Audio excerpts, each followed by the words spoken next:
Hello, my dear wanderers. It's Soren. Welcome back. Tonight we journey to the edge of the desert, where the wind sighs through endless sand and lantern light trembles faintly against cliffside walls. Dunhuang waits here, a meeting place of silk and scripture, where the Mogao caves open like quiet doorways into painted worlds. Step softly, and you may hear the hush of fabric, the scratch of a brush, or the faint echo of pages being turned in the dry air. So before your dreams take over, gently like the video and subscribe, only if this brought you peace. Tell me where you're listening from and what time it is for you. Now, dim the lights, take a deep breath, and let's drift into tonight's journey together. So welcome to Dunhuang. Picture it, northwest China, somewhere between sand dunes that seem to go on forever. Not exactly beachfront property, but in the middle of the Silk Road, which was basically the historical version of Amazon Prime, minus the 2-day shipping. Everyone passed through here: Persians, Indians, Central Asians, and the occasional traveler from way farther west, who probably wondered why their shoes kept filling with sand. Now, the big draw of Dunhuang isn't the desert itself, it's the Mogao Caves, also called the Caves of the 1,000 Buddhas, which, spoiler, don't actually have 1,000 Buddhas. Well, unless you start counting every little painted figure, and then suddenly the math gets fuzzy, and you realize, okay, maybe there are 1,000 after all. This is the problem with medieval marketing.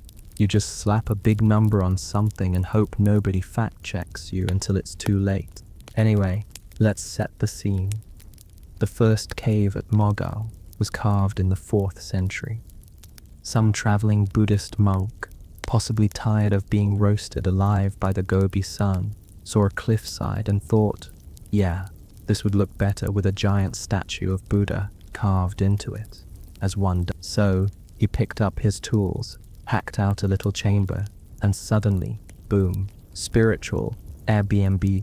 Other monks joined in, because apparently the trend caught on, and by the time a few centuries had rolled by, you had hundreds of these caves stretching along the cliffs, painted walls, sculptures, the whole deal. Think of it like medieval graffiti, except instead of tagging brick walls with spray paint, you're painting entire cosmological maps in mineral pigments and then praying nobody spills lamp oil all over them.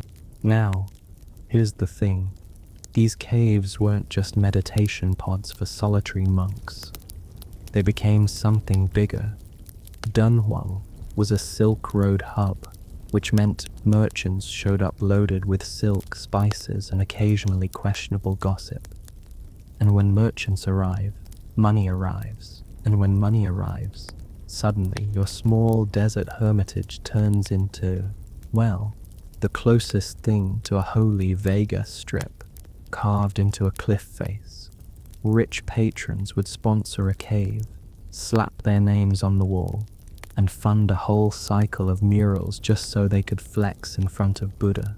Like, yes, I did just buy an entire room of wall paintings depicting the Pure Land paradise. What have you done lately?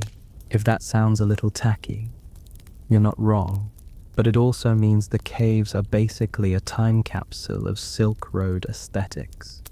We're talking Persian motifs, Indian bodhisattvas, Chinese court ladies, all hanging out together in paint. It's like a medieval Pinterest board where cultures collided, and instead of arguing, they just all decorated walls, which honestly feels like a healthier way to handle globalization than what usually happens. Now let's float slowly to the part that makes Dunhuang really famous. Around the year 1000, one particular monk, his name was Wang Yonlu, by the way, and he deserves a little sarcastic side-eye here, decided that one of the caves was looking messy. Inside was a pile of manuscripts, paintings, and documents that had been stashed away, maybe to protect them from invasion, maybe because someone ran out of storage space. Maybe just because medieval monks were the original hoarders. But instead of organizing them, he did what any reasonable man of the cloth would do. He bricked them up inside a hidden chamber and called it a day. Problem solved. Nobody will ever notice this enormous sealed cave in plain sight. And so, for centuries, the library cave stayed shut. Inside, tens of thousands of manuscripts, sutras, official records, medical texts, star charts, even random doodles and shopping lists. Basically, the attic of an entire civilization, accidentally preserved in the driest desert air. The monks probably thought they were keeping things tidy.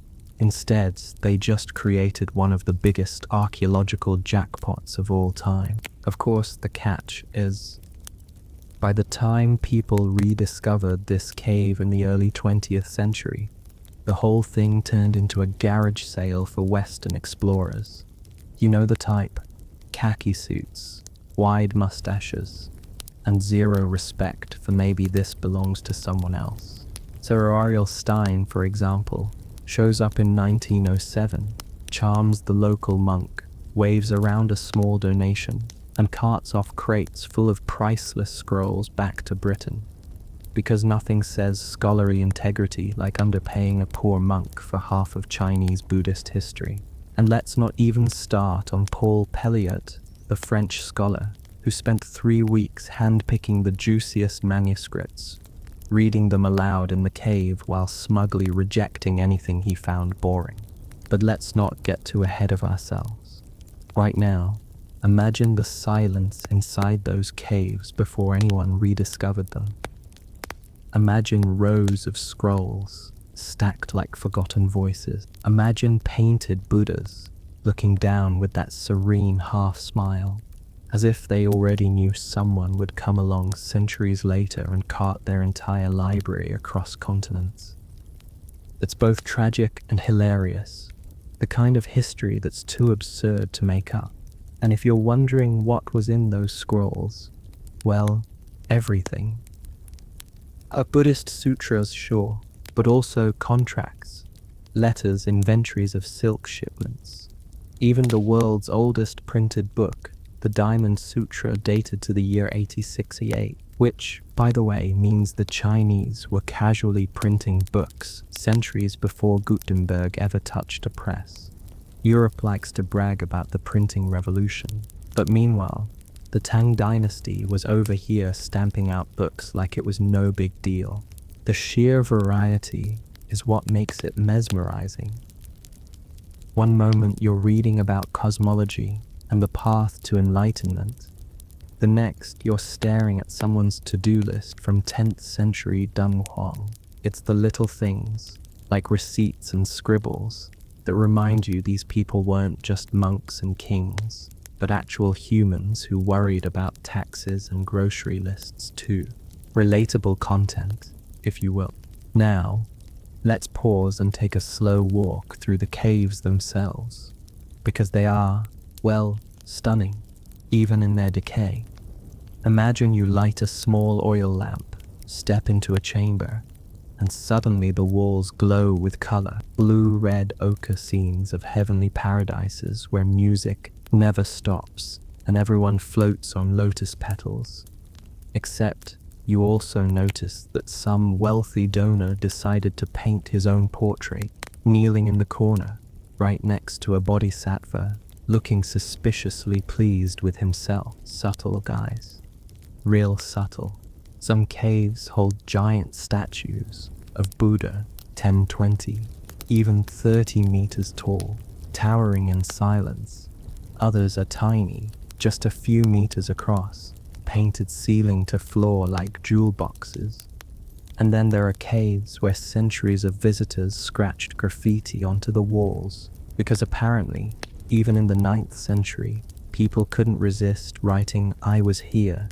The atmosphere is strange there. Peaceful. Yes, but also echoing. The kind of place where even your whisper seems too loud, which of course is exactly what makes it such a good bedtime story. You don't need the rush of battles or the clang of swords. You just need the quiet sound of sand against stone, the hush of an oil lamp, and the knowledge that entire lifetimes of devotion went into these painted rooms that most of the world never saw. And so, as you settle deeper into this story, let's linger on that silence.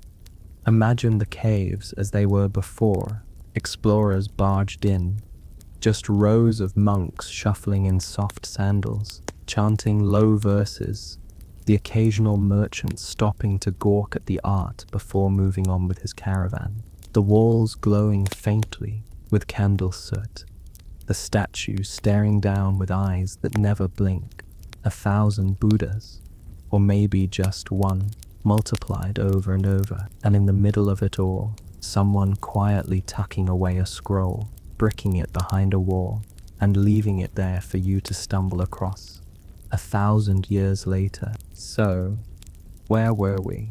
Right inside a cave, with 1,000 Buddhas staring at us, and the faint smell of lamp oil lingering in the air. Not exactly your average Friday night, but then again, this was Dunhuang, where nothing was average. Because here's the thing, Dunhuang was not just a holy site, it was a desert crossroads. If you ever played one of those strategy video games where trade routes are everything, Dunhuang would be one of those crucial nodes you can't afford to lose. Caravans from India, Persia, and Central Asia all had to squeeze through here if they wanted to get into China, which meant the town itself became a sort of medieval version of Times Square, minus the neon signs, plus a lot more camels. And with caravans came culture.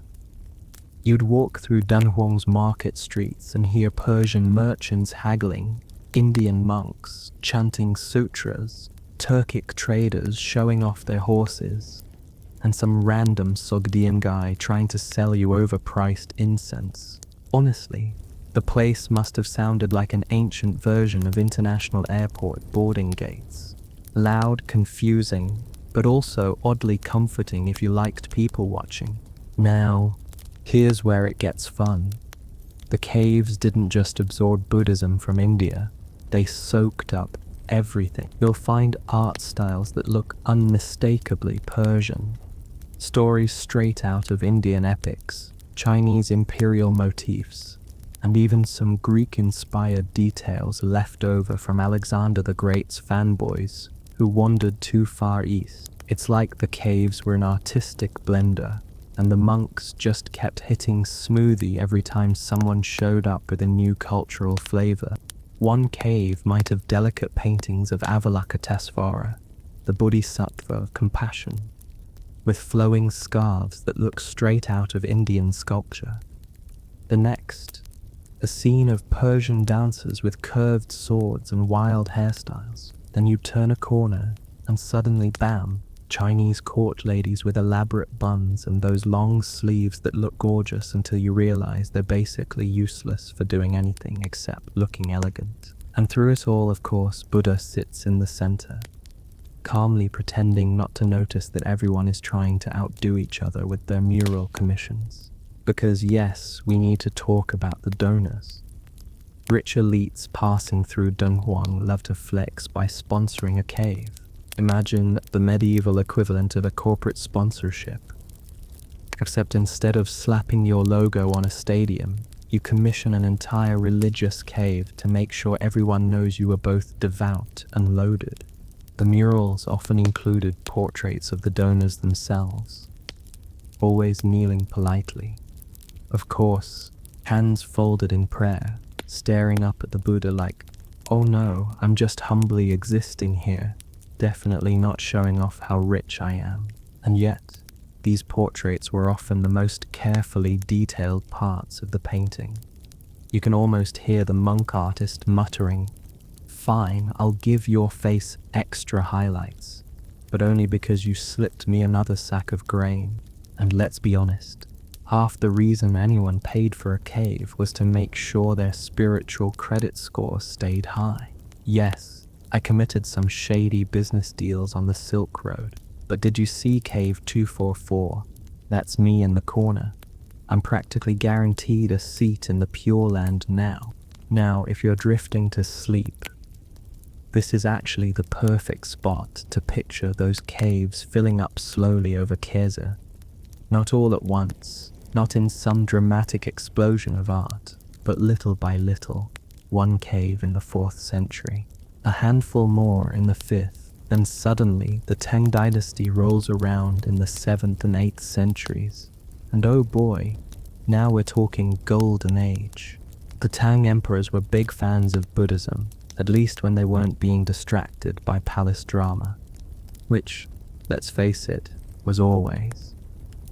But their support meant that Dunhuang and its caves blossomed like never before. Monks poured in, painters worked overtime, and suddenly you have hundreds of caves, some of them practically dripping in detail. And the details, oh, they're good. There are mural cycles of the Jataka tales, which are basically Buddha's past life adventure stories. You'd get scenes like, in one life, Buddha was a rabbit, and he threw himself into a fire to feed a starving traveler. Very uplifting, very bedtime appropriate. And then right next to it, some donor's awkward portrait again, like here I am, next to Rabbit Buddha, please don't forget me. But it wasn't just religious storytelling.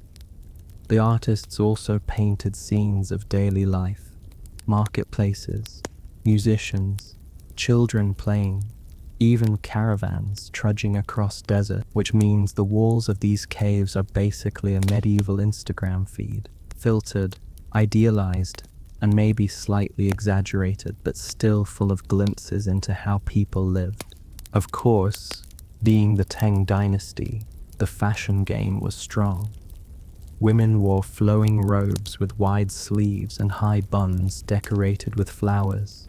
Men strutted around with those little hats that look like someone ironed a pancake and glued it to their heads.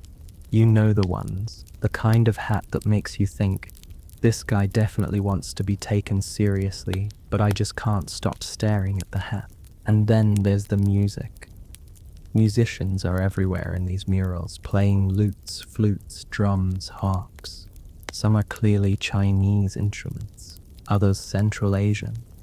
You can almost hear them mix, Persian rhythms blending with Chinese melodies, Indian chants layering on top. It must have been noisy in Dunhuang, but in the most wonderful way. Now, one of the more ironic things about all this splendor is that Dunhuang itself was never really a major imperial capital. It was more like the dusty pit stop that accidentally became famous. But maybe that's what makes it charming. The caves weren't built in the spotlight of Beijing or Chang'an. They were out in the desert, away from palace intrigue, where things could evolve more slowly, more organically. Of course, that doesn't mean Dunhuang avoided drama altogether. Being at a crossroads meant armies passed through, too, and armies, historically speaking, aren't exactly known for their gentle preservation of cultural treasures. So the caves did get looted, damaged, or just casually ignored whenever local warlords had more pressing concerns, like overthrowing each other for the 15th time. Still, enough survived. Enough to give us this strange echoing archive of devotion and vanity, which, if you think about it, sums up a lot of human history. We want to be remembered, we want to look pious, and if we have to carve an entire cliffside to do it, well, so be it. And speaking of memory, let's float back to that library cave I mentioned earlier, because while the murals are spectacular, the manuscripts might be even better. Imagine you're the monk in charge of deciding which scrolls go into the sealed chamber. You're holding centuries of accumulated paperwork, from sacred sutras to grocery lists, and you're thinking, let's just shove them all in there. Truly, the spirit of human archiving hasn't changed much. One of my favorites is that Diamond Sutra from 868, the oldest known printed book with a date. It's beautifully printed, with a frontispiece illustration of the Buddha surrounded by disciples. all done in woodblock, and the colophon. Basically, the credit says it was made by a man named Wang Ji for his parents' well-being, which is honestly kind of sweet. Imagine printing the world's oldest surviving book and dedicating it like a Hallmark card. But the manuscripts weren't just Buddhist. There were Taoist texts, Christian texts from the Nestorian Church, even documents in Sanskrit, Tibetan, Hebrew, and Sogdian. Dunhuang, it turns out, was a real melting pot, and the library cave reflects that beautifully, a place where different religions, languages, and cultures all ended up stacked together like some cosmic filing cabinet. And yet, all of it remained silent for centuries, sealed away, waiting. Which is where we'll pause again tonight, standing in that desert silence, with the echoes of chanting monks, the shuffling of merchants, and the faint whisper of scrolls turning in hands long gone. So far, we've been wandering peacefully through painted caves, admiring donors with overconfident portraits and monks with questionable filing systems. But let's fast forward a little, because around the early 20th century, things got, well, a bit chaotic. Enter the age of European explorers, or depending on your perspective, the age of mustachioed men looting things they don't understand. The star of our first act is Sir Aurel Stein, Hungarian-born, naturalized British, and basically the poster child for early 1900s desert exploration. Picture it: khaki outfit, round spectacles, and a tiny fox terrier named Dash that he carried around like a furry sidekick, because nothing says imperial explorer like dragging a small dog into the Gobi Desert.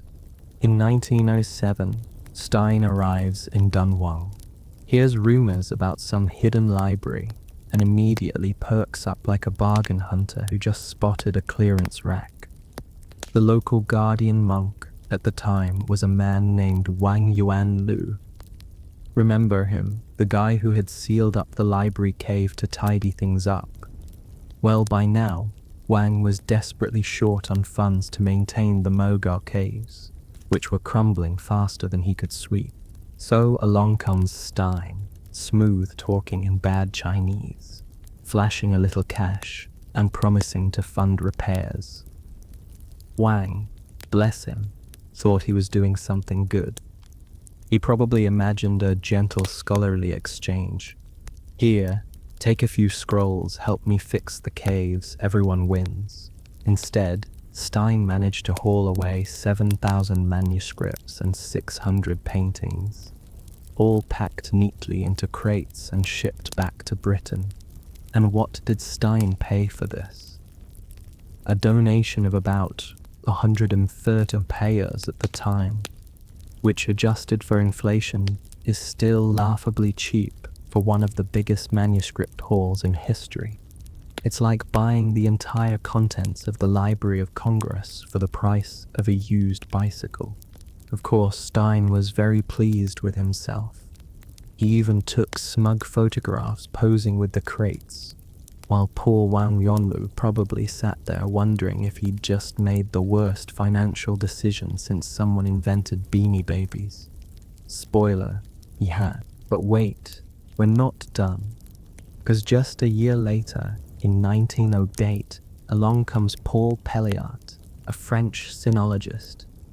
And unlike Stein, Pelliot could actually read Chinese, Sanskrit, and Tibetan, which meant he wasn't just grabbing scrolls at random, he was cherry-picking the best stuff. Picture him, sitting cross-legged in the cave, manuscripts spread around like a kid in a candy store, muttering to himself in multiple languages. He famously tossed aside hundreds of documents, declaring them not interesting, which of course turned out to include priceless local records and everyday writings. Thanks, Paul. Meanwhile, he carefully kept the really juicy texts, like the oldest complete copy of the Diamond Sutra, and shipped them off to Paris. If Stein was the bargain bin looter, Peliot was the snob who only buys artisanal cheese at the farmer's market. Equally infuriating, just with more linguistic skill. And then, not to be left out, the Japanese and Russians showed up and carted away their share too.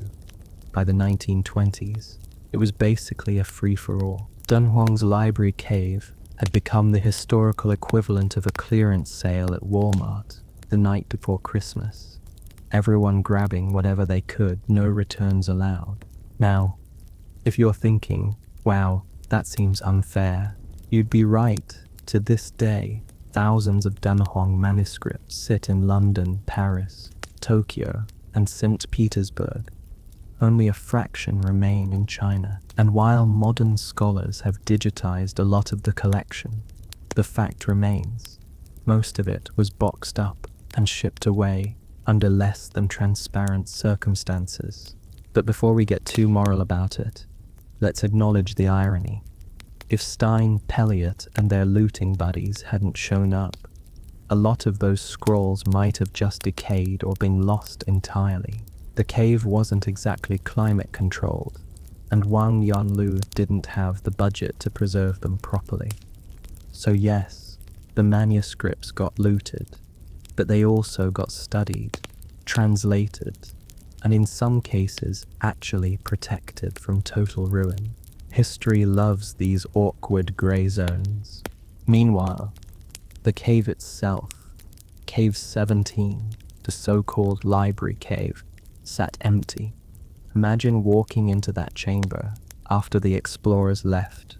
Just dust, silence, and the faint echo of 1,000 voices now scattered across continents. It must have felt like standing in a gutted cathedral walls still glowing with faded paint, but the heart of it gone. And because we're drifting slowly, let's picture the explorers themselves, trudging away with their crates, Stein with his terrier happily trotting beside him, Peliot smugly smoking a cigarette in the desert, Russian officers trying not to spill tea on their newly stolen sutras, each of them convinced they were saving history, when really they were just relocating it. The irony only deepens when you remember what some of those scrolls actually were. Not just religious sutras, but records of everyday life, tax receipts, contracts, notes about farming, even doodles. Imagine stealing an entire civilization's grocery lists and proudly displaying them in the British Museum, which is, in fact, exactly what happened.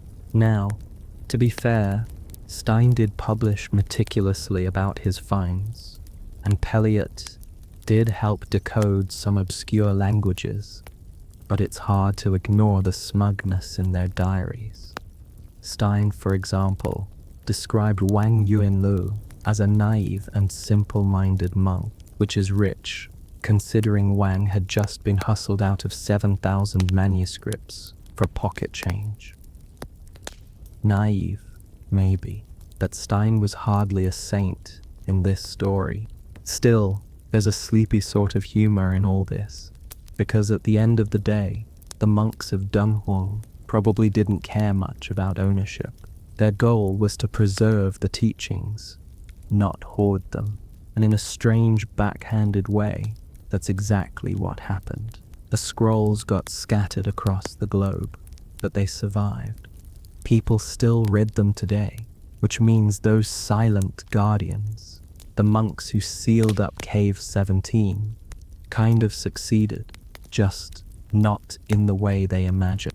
When we left off, the library cave had just been gutted by Europeans with crates, mustaches, and questionable morals. But before you picture it as completely stripped bare, let's linger on what was inside those scrolls.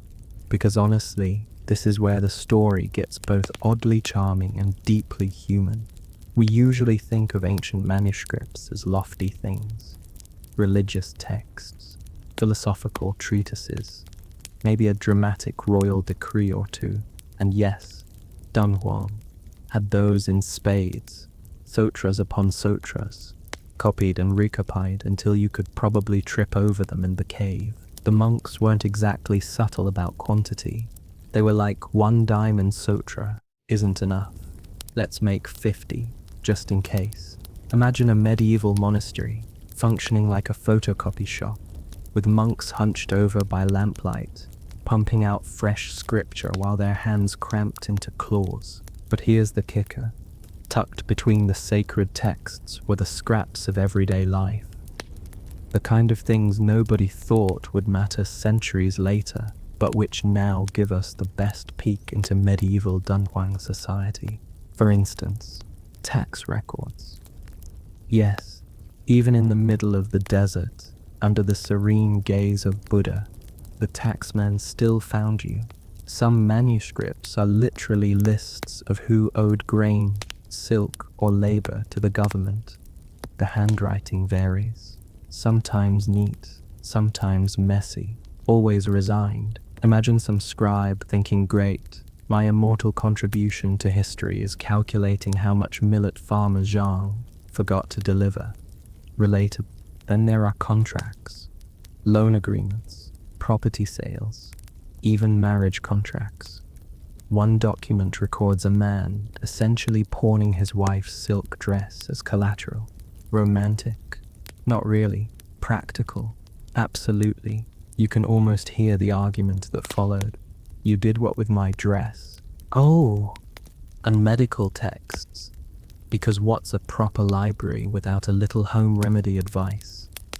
Dunhuang's manuscripts include instructions for treating headaches, stomach aches, and the ever-popular demon possession. Some remedies involved herbs, others chants, and occasionally both. The line between science and religion was pretty fuzzy. If drinking bitter tea didn't work, you could always recite a mantra and hope for the best. And then there are the doodles. Yes, doodles.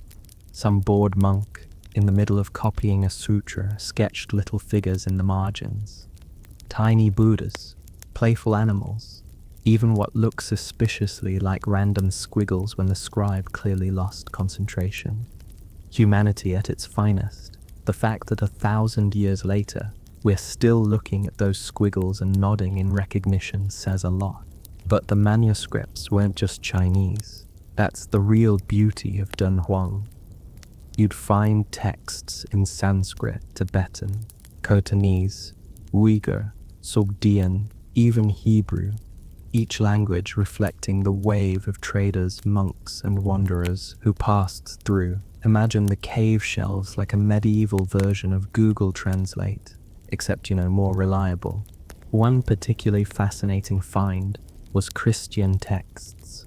Nestorian Christianity had spread into China by the Tang dynasty, and some of its scriptures ended up tucked into the library. Picture it. Buddhist sutras stacked next to Christian psalms, Taoist prayers wedged between Manichaean chants. It's like the monks were playing collect them all with world religions. The most famous manuscript, of course, is the Diamond Sutra, printed in 1868. It's the world's oldest dated printed book, and it's not just words. The opening page has a woodblock illustration of the Buddha teaching, surrounded by disciples. Imagine unrolling that scroll, the ink still crisp, the woodblock lines sharp. The printer, a man named Wang Jie, even left a note dedicating it to his parents, which is unexpectedly wholesome. Forget flowers, print your mom, the world's oldest book, instead. What makes it all sleepily fascinating is that these manuscripts show the ordinary heartbeat of Dunhuang. People worrying about taxes, pawning dresses, curing headaches, doodling when bored. Yes, there were lofty Buddhist philosophies, but the monks weren't living in some serene bubble. They were people with paperwork, just like us. Even the way the texts were written tells a story. Some are copied beautifully, every character perfect, like the calligrapher was auditioning for divine approval. Others, sloppy, rushed, blotchy. You can picture the monk at 3 a.m., squinting at the lamp, muttering, This is my 17th sutra today. Nobody cares if the brushstroke is crooked. The struggle of overtime transcription is eternal. Another gem, star charts. Yes, the Dunhuang manuscripts include one of the oldest known star maps, painted on silk. Tiny dots marking constellations, lines connecting them, notes scribbled in the margins. It's like someone's cosmic notebook preserved for over 1,000 years. Imagine lying in the desert night sky, then sketching it down for future monks to study. It's beautiful and also very sleep podcast energy. And then there's music. Some manuscripts contain notations for songs, hymns, or chants. We can't be sure exactly how they sounded, but you can almost hear it. Soft voices in echoing caves, melodies drifting across sand dunes, mixing with the jingle of caravan bell. The sheer variety is staggering. One cave, one monk's impulse to wall up some papers, and inside, the everyday worries, rituals, and art of an entire world. It's both absurd and wonderful. And the funniest part? A lot of the scrolls were just copies, endless copies. Whole teams of monks spent their lives copying the same texts, again and again. The theory was that copying scripture earned merit, like stacking spiritual loyalty points. So if you're ever annoyed at retyping the same email over and over, spare a thought for those poor guys hunched over for decades, churning out diamond sutras like an assembly line. Now, of course, when Western scholars got hold of these manuscripts, they went wild. Philologists drooled over the obscure languages. Religious historians pieced together lost sects of Buddhism. Astronomers geeked out over the star chart, and archivists sighed at the tax records, muttering finally something useful. But for us, just drifting off to sleep, it's enough to imagine them all jumbled together in silence. Stacks of scrolls, some sacred, some boring, some accidentally funny. A cosmic time capsule that nobody intended to make, yet somehow survived 1,000 years under sand and stone. So as you sink deeper into this story, picture yourself back in Cave 17, before the looters. Shelves, leaning under the weight of scrolls. A faint smell of ink and dust. Painted Buddhas watching with unblinking eyes. And silence. So much silence that even the scratch of a brush or the shuffle of sandals would echo for hours. That's the heart of Dunhuang. Not just the murals, not just the giant Buddhas, but the quiet, accidental survival of everyday voices. By now we've wandered through caves full of paintings, peeked into a bricked-up library, and watched European gentlemen cart away half the contents like they were at an antique flea market. But what happened next? What became of Dunhuang once the scrolls were gone, and the explorers moved on with their smug diaries and overpacked camels? For a while, honestly, not much. The caves just sat there in the desert, as they had for centuries. Wind blew sand against the cliffs. Local villagers carried on. A handful of curious scholars trickled in. But Dunhuang didn't exactly make global headlines. At least, not yet. The real shift came in the mid-20th century, when China began to take serious stock of its cultural heritage. By this point, everyone realized, oh right, the Mogao caves aren't just dusty holes, they're one of the richest archives of Buddhist art on the planet. Suddenly, archaeologists, conservators, and government officials were all paying attention, which is usually the point where preservation work begins, and also the point where endless committee meetings begin too. The caves were fragile. Centuries of candle smoke had darkened the murals, water damage had peeled pigments, and enthusiastic explorers had left their own scratches. Preservation wasn't easy. Imagine trying to keep delicate mineral pigments intact while the desert around you fluctuates from freezing nights to scorching days. The caves were literally cracking under the pressure. Enter the Dunhuang Academy. Founded in 1944, in the middle of World War II no less, it became the main body responsible for protecting the caves, which feels slightly surreal. Imagine bombs dropping across the globe. While in northwest China, a small group of scholars were carefully brushing sand away from painted Buddhas. Priorities, right. But in the long run, it was the right call. The academy set about cataloging, repairing, and slowly opening the caves to visitors. And here's where the irony comes in. For centuries, the caves had been quiet, visited only by monks, merchants, and the occasional curious goat. Now, suddenly, busloads of tourists were arriving with cameras and picnic baskets, which is, of course, terrible for preservation. Carbon dioxide, moisture, body heat, all of it sped up deterioration. The very act of admiring the caves was destroying them, so the solution was limited access. Only a certain number of caves open at any given time, only small groups allowed, and most of the really fragile caves kept locked, which of course made people want to see them even more. Human nature never changes. Tell someone they can't look at Cave 17, and suddenly, that's the only cave they want to look at. Meanwhile, back in London and Paris, the manuscripts looted by Stein and Pelliot were quietly gathering dust in museum archives. For decades, they were treated as exotic curiosities, studied by a handful of experts, but mostly ignored by the public.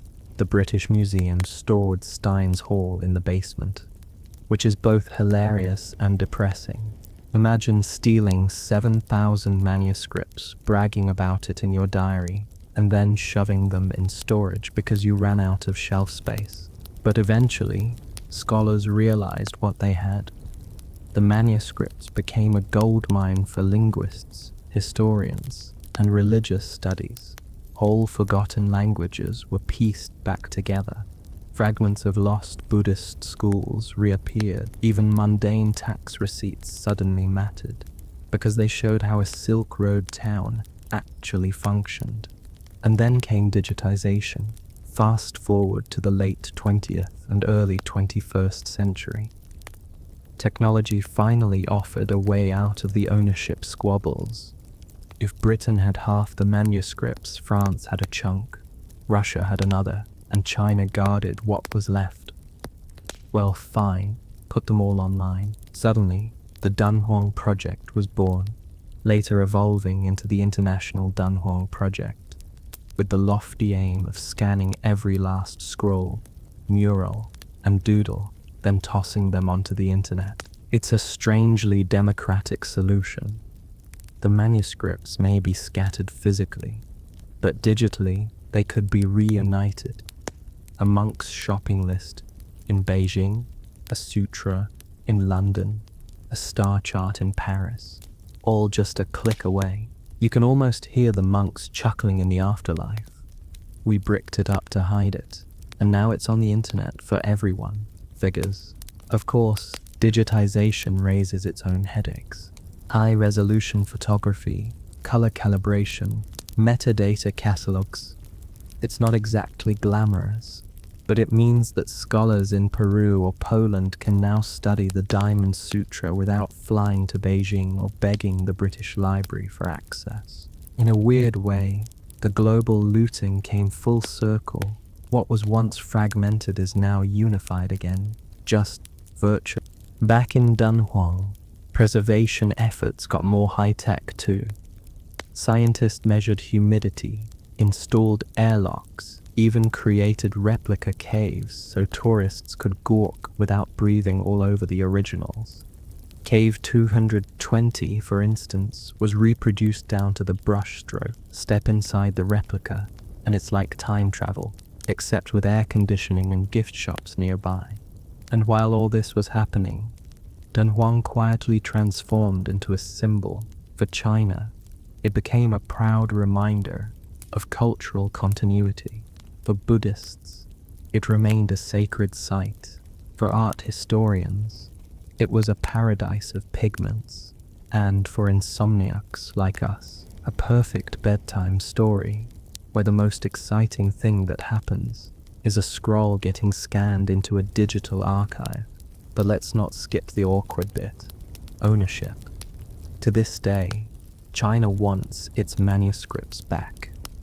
Britain, France, and Russia politely refuse. Museums trot out the usual arguments. We're preserving them. They're safer here. Think of the scholarly community, which, let's be honest, is museum speak for we're not giving up our shiny toys. The debates can get heated, but the manuscripts themselves remain quietly indifferent. After all, scrolls don't care who shelves them, only that someone occasionally unrolls them and reads.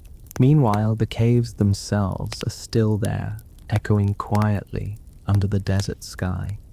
Tourists shuffle through, scholars fuss over humidity levels, conservationists dab at peeling pigments with tiny brushes, and somewhere in the silence, the ghosts of monks probably shake their heads at the whole mess. Because if you zoom out, Dunhuang's story is almost absurd. A remote desert town builds caves for meditation. Merchants fund them to show off. Monks seal up a library to tidy things. Explorers loot it all for peanuts. Museums bicker over ownership, and in the end everything ends up online anyway, for free. That's history. Chaotic, ironic, and somehow still comforting. So tonight, as you drift deeper into sleep, picture that desert again. The cliffs glowing red in sunset. Dark cave mouths dotting the rock like silent eyes. Inside, murals fading gently, scrolls long gone but still echoing in digital form. 1,000 Buddhas, 1,000 voices, all waiting in the quiet. The desert around Dunhuang has always been quiet, in a particular way. Not the bustling silence of a city at midnight, not the heavy hush of a forest, but a dry, endless stillness that swallows sound before it even carries. Step outside the cliffs and all you hear is the crunch of your own sandals in sand and the faint breath of wind dragging along the dunes. It's the kind of silence that makes the caves feel even more alive, because when you enter, you suddenly step into a different kind of soundscape. Or inside the Mogao caves, noise doesn't disappear. It echoes. The softest chant, the faintest cough, even the flick of cloth brushing against stone bounces off painted walls and lingers like a whisper. It's easy to imagine the monks who carved these chambers actually choosing them for that effect, not just for the seclusion, but for the way sound could fold back into itself, becoming part of meditation, a single syllable stretched into eternity by the chamber's curves. The air inside is dry, but not empty. You smell mineral dust, old stone, a trace of soot baked into pigment, the faint sourness of aged plaster. It's not unpleasant. It's the smell of time, layered slowly for centuries. Every breath is borrowed from the past. And then there's the light. Oil lamps were the only glow for most of these caves' lives. Their smoke darkening ceilings, their flames painting murals with a warm shimmer. Today, when electric bulbs carefully illuminate the walls, you can still imagine what it looked like before, figures flickering in half-light, colors deepening and receding as the flame swayed. Murals never sat still. A paradise could feel alive simply because the lamp wobbled. A sit in one of the smaller caves, for a moment in your mind, it's no bigger than a bedroom, but every surface is covered. Walls, ceiling, even the tiny corners above the door are painted, Buddhas in rows, celestial dancers twirling, landscapes folding into mountains and rivers. The effect isn't overwhelming so much as hypnotic. You don't take it in all at once.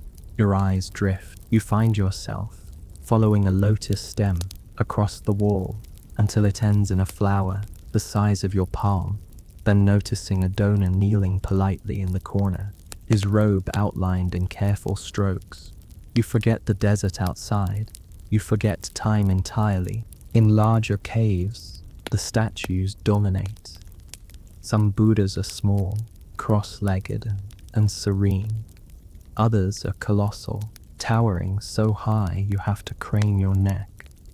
The scale itself feels like devotion, an attempt to carve something beyond human reach, to give stone the weight of eternity. Standing at the feet of a 30-meter Buddha, you don't feel small in the way skyscrapers make you feel small. It's quieter than that, gentler, like the statue isn't towering over you, but simply waiting, patient and unbothered by the centuries passing at its feet. Colors are everywhere, though faded now.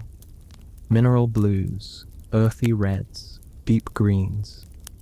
Time has dulled them, but if you close your eyes halfway, you can almost see how vivid they once were. Imagine a fresh mural, painted with lapis lazuli ground into powder stone from faraway mines, turned into heavenly sky.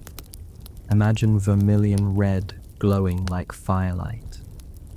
The walls must have been radiant, like stepping inside a jewel box. Some caves hold scenes of the Pure Land paradise, an endless world of music, floating lotus thrones, rivers of jewels. Others tell stories of Buddha's past lives, sometimes heroic, sometimes oddly mundane. One mural might show a prince sacrificing himself to save others. Another might show him simply offering food to someone in need. The message was always layered. Enlightenment wasn't just cosmic, it was also everyday kindness repeated over lifetimes. Even the ceilings were painted. Lotus medallions, geometric patterns, celestial constellations. Lie on your back, and you'd feel like you were under a second sky, not the desert night outside, but a symbolic cosmos mapped onto stone. Some ceilings are painted with thousands of tiny Buddhas, row upon row, as if infinity could be captured by sheer repetition. Imagine the monks chanting here, the low, steady voices, syllables drawn out until they blended into the hum of the cave. The sound rising, curving against stone, folding back into the listener's ears. It's not hard to picture the rhythm lulling them into trance, the murals glowing faintly in lamplight, the statues looking down with eternal half-smile. The caves weren't always solemn, though. Some paintings show musicians in bright robes, strumming lutes and beating drums. You can almost hear it, sharp plucked notes bouncing in the chamber, drum beats steady as footsteps in sand, flutes carrying high over the hum of chanting. These weren't quiet caves, not always. They were full of voices, instruments, life. The echoes we imagine today aren't emptiness. They're remnants of sound that once never stopped. Even the graffiti has its presence. Scratched names, rough sketches, half-legible notes left by visitors centuries ago. Some were pilgrims marking their devotion. Others were travelers leaving proof they made it here. You realize people always had the urge to write, "I was here," even on sacred walls. And now, those scratches feel strangely intimate, like a whisper across centuries. Yes, someone stood here before you. Someone breathed the same dust. Someone stared at these paintings long enough to want to leave their own mark. Outside the caves, the desert continues. Caravans once jingled past, camels with bells, traders shouting, wheels creaking. At night, those sounds would fade. leaving only the desert wind pushing against the cliff. Inside, lamps would still burn, chants would still echo. The contrast must have been startling. Chaos of trade outside, eternal stillness inside. Time has slowed the caves, but not stilled them. Visitors still shuffle in, whispering too loudly, their voices bouncing against painted walls. Scholars still bend over, magnifying glasses in hand, tracing flaking pigments with the care of surgeons. Conservators still dab at cracks with tiny brushes, and in every cave, the Buddhas still sit, silent, patient, unchanging. What's striking is how ordinary it feels once you sit with it. At first, the art overwhelms the scale, the color, the sheer quantity. But then as your eyes adjust, you realize the caves are also about repetition. The same figures painted over and over, the same poses, the same gestures. It's less about variety than about rhythm. The walls themselves breathe in a pattern, like slow meditation written in pigment. And that's the final echo of Dunhuang. Not a dramatic story of looting or discovery, not a clash of nations or a scandal of explorers, just the steady hum of devotion that built the caves in the first place. Monks carving, because it mattered to carve. Painters painting, because it mattered to paint. Scribes copying sutras because it mattered to write them again. Not for novelty, not for spectacle, but because repetition itself was a path. Even now, when the caves are half empty, when manuscripts lie in foreign museums, when tourists shuffle through with bottled water and audio guides, that rhythm lingers. The silence holds it. You sit in the dimness, let your breath slow, and suddenly you feel it too. The weight of repetition, the patience of stone, the quiet assurance that nothing here was ever wasted. The desert outside is still vast, still empty. The dunes still shift in the wind, just as they did when the first monk carved the first cave. And inside the cliffs, the Buddhas still wait, not demanding attention, not commanding awe, just waiting, the way stone waits, the way silence waits. This story closes, yet the echo still lingers. But don't look away, because another chapter is already rising, sharper, louder, and impossible to ignore. This is the Sandalwood palaces of Ayutthaya, a lost kingdom in wood and smoke. When the city of Ayutthaya rose on the banks of the Chao Phraya River in the 14th century, its rulers built not only a capital, but an illusion. Foreign visitors marveled at glittering temples, towering spires, and palaces scented faintly with the perfume of wood. From afar, it seemed indestructible, a city of magnificence poised at the crossroads of Asia. But up close, Ayutthaya revealed itself as something more fragile, a metropolis built in wood, designed to dazzle and destined, inevitably, to burn.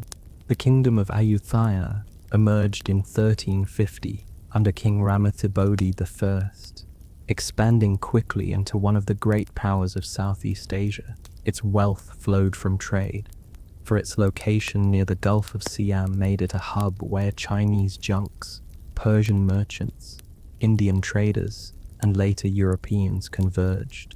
By the 16th and 17th centuries, Ayutthaya was described by visitors as one of the richest and most cosmopolitan cities in the world. But for all its power, its palaces were built not in stone but in wood, timber rich with scent and sheen, some carved from sandalwood, others lacquered and gilded to reflect the sun. To live in these palaces was to live in a world both exquisite and precarious. A scent of sandalwood hung in the air, subtle and intoxicating. Floors creaked under silk-clad feet, Screens slid aside to reveal courtyards where ponds shimmered with lotus. Courtiers moved in choreographed rhythms, bowing low in ritual, their gestures precise and repeated until they became muscle memory. The king sat at the center, his presence both distant and overwhelming, his body considered semi-divine. Every gesture toward him was staged with deference, the flicker of candles casting his image onto lacquered walls. The use of wood was not simply practical, it was ideological. Palaces built in wood embodied impermanence, a recognition that even kingship was subject to cycles. In Buddhist thought, permanence was illusion. Grandeur could be shown in gleam and scent, but it did not need to be carved forever into stone. The Sandalwood palaces thus proclaimed both magnificence and humility, both dominance and transience. Foreigners often misunderstood this. To Dutch traders or Portuguese envoys accustomed to stone castles, the palaces seemed fragile, even temporary. To Ayutthaya's kings, their impermanence was part of the message. Power did not need eternity carved in granite. It needed reverence now, in the present, shimmering in gold leaf and flickering in lamplight. Yet, fragility carried costs. Fire haunted Ayutthaya. In a city dense with wooden structures, a single spark could spread into catastrophe. Courtiers lived with this knowledge, their rituals staged in palaces that could vanish overnight. The scent of sandalwood was not only perfume, but warning, beauty that burned too easily. And indeed, Ayutthaya's history was punctuated by fires, some small, some devastating, each a reminder that grandeur in wood was always temporary. Still, the daily life of the palaces unfolded with careful elegance. Servants moved silently, replenishing oil lamps, sweeping courtyards, carrying trays of fruit and rice. Eunuchs guarded inner chambers, their presence both practical and symbolic. The king's consorts lived in carefully regulated quarters, their lives bound by ritual and intrigue. Gossip spread quietly, whispered in corridors of polished wood, carrying news of who had pleased the king and who had fallen from favor. The palaces were theaters of power, where gestures mattered more than words, and where silence could carry both reverence and threat. Foreign visitors often left astonished accounts. Portuguese envoys in the 16th century described palaces gleaming with gold, their wooden beams lacquered until they shone like metal. Dutch merchants in the 17th century compared Ayutthaya's splendor to Amsterdam itself, noting that its wealth exceeded anything they had imagined. But they also remarked, almost with confusion, at the city's reliance on wood. Where they expected stone, they found timber. Where they looked for permanence, they found fragility. They marveled, but they also misunderstood.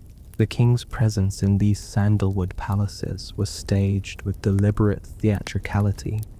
Courtiers approached on their knees, forbidden to look him in the eye.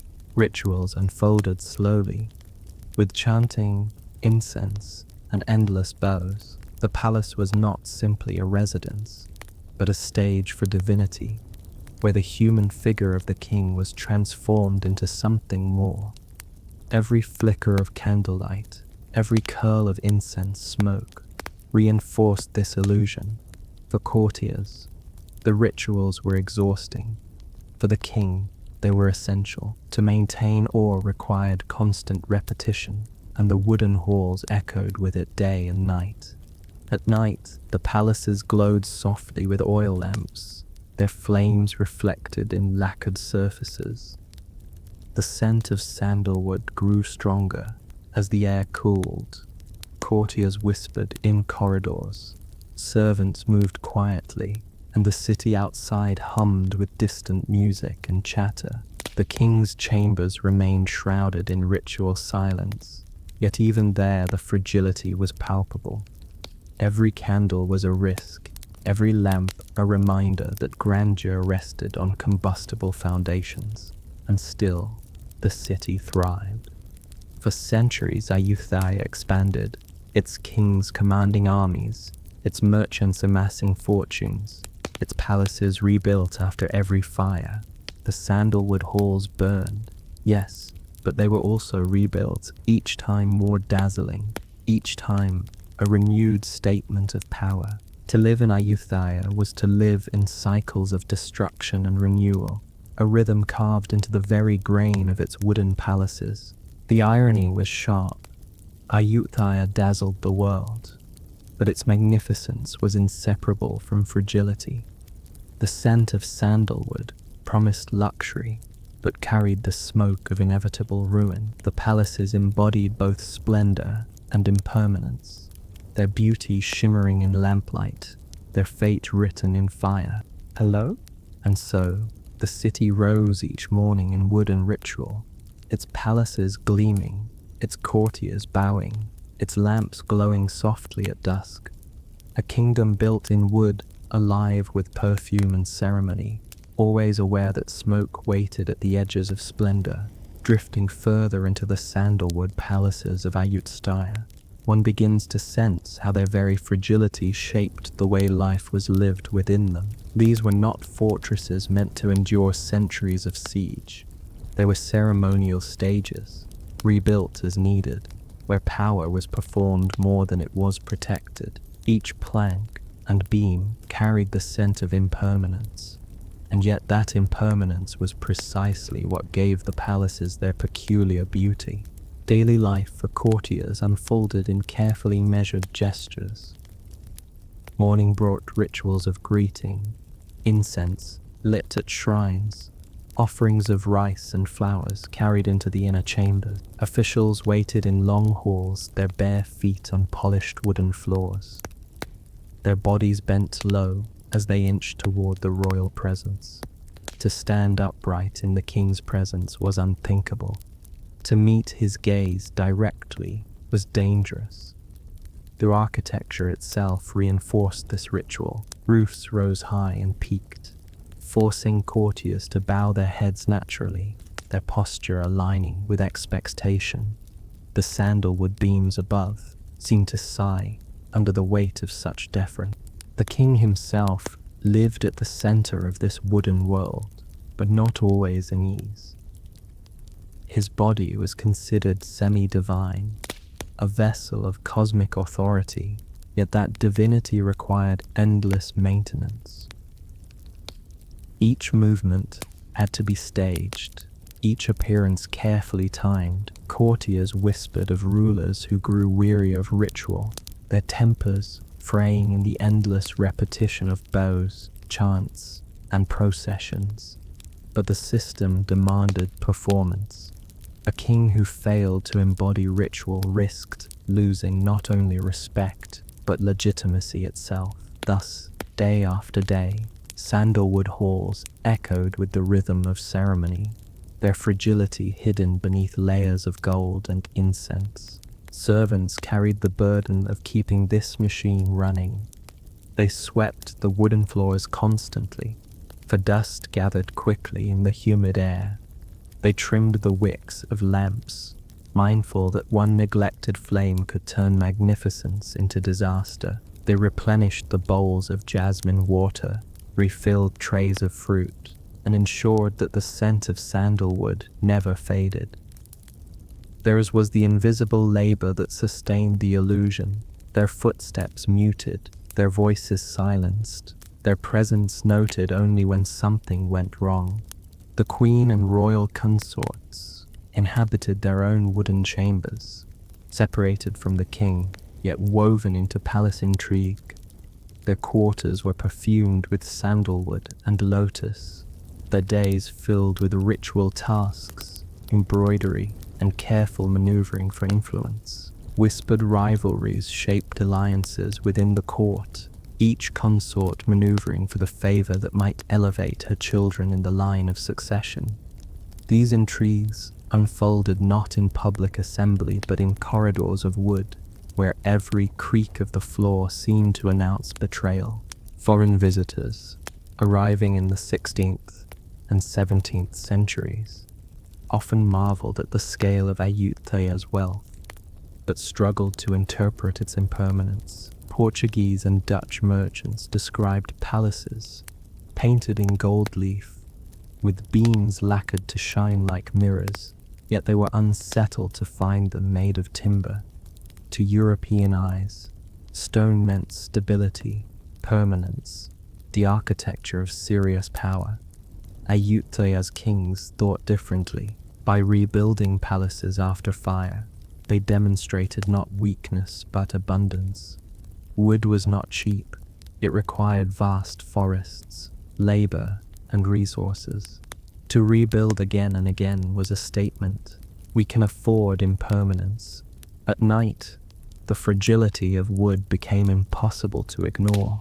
Courtiers and servants moved carefully, with lamps, shadows stretching long across lacquered walls.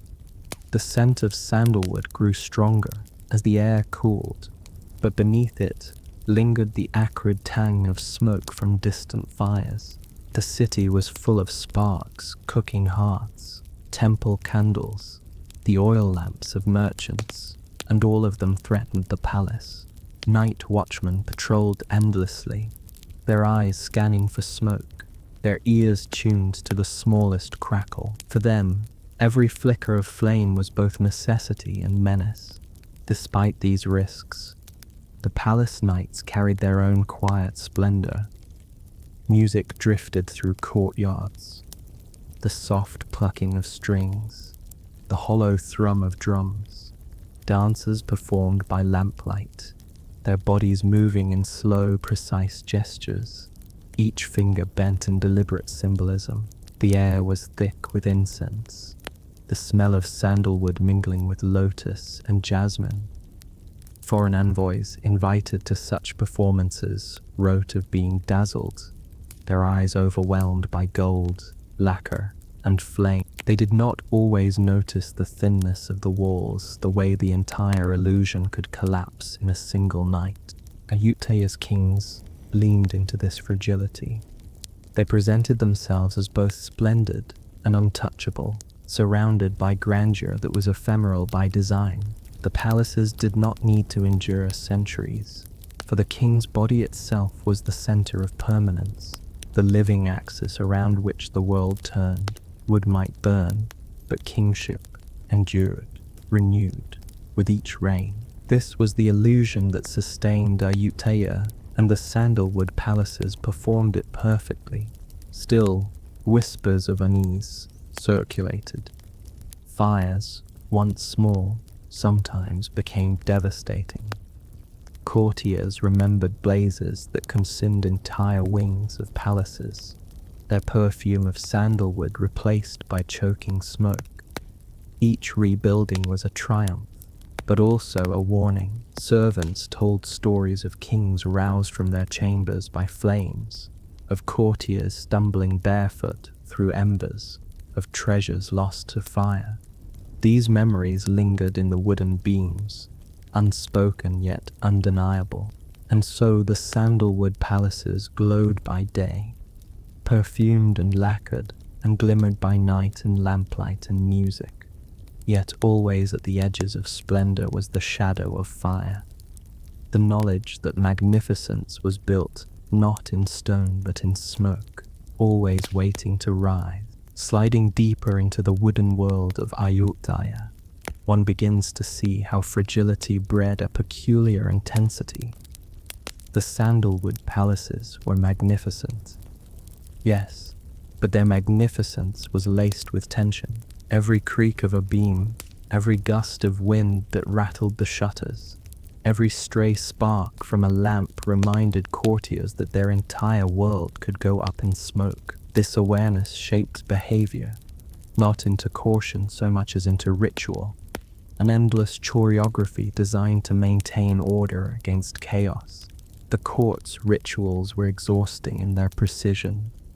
Officials arrived before dawn, shuffling silently across polished floors, their heads bowed so low that neck muscles ached by mid-morning. Audiences with the king unfolded slowly, sometimes lasting hours, punctuated by bows, chants, and long silences.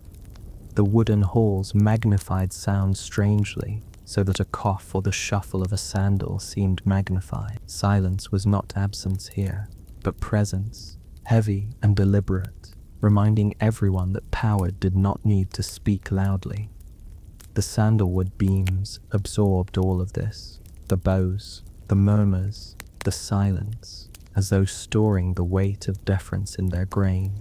The king himself was both the calm center and the restless pivot of this world.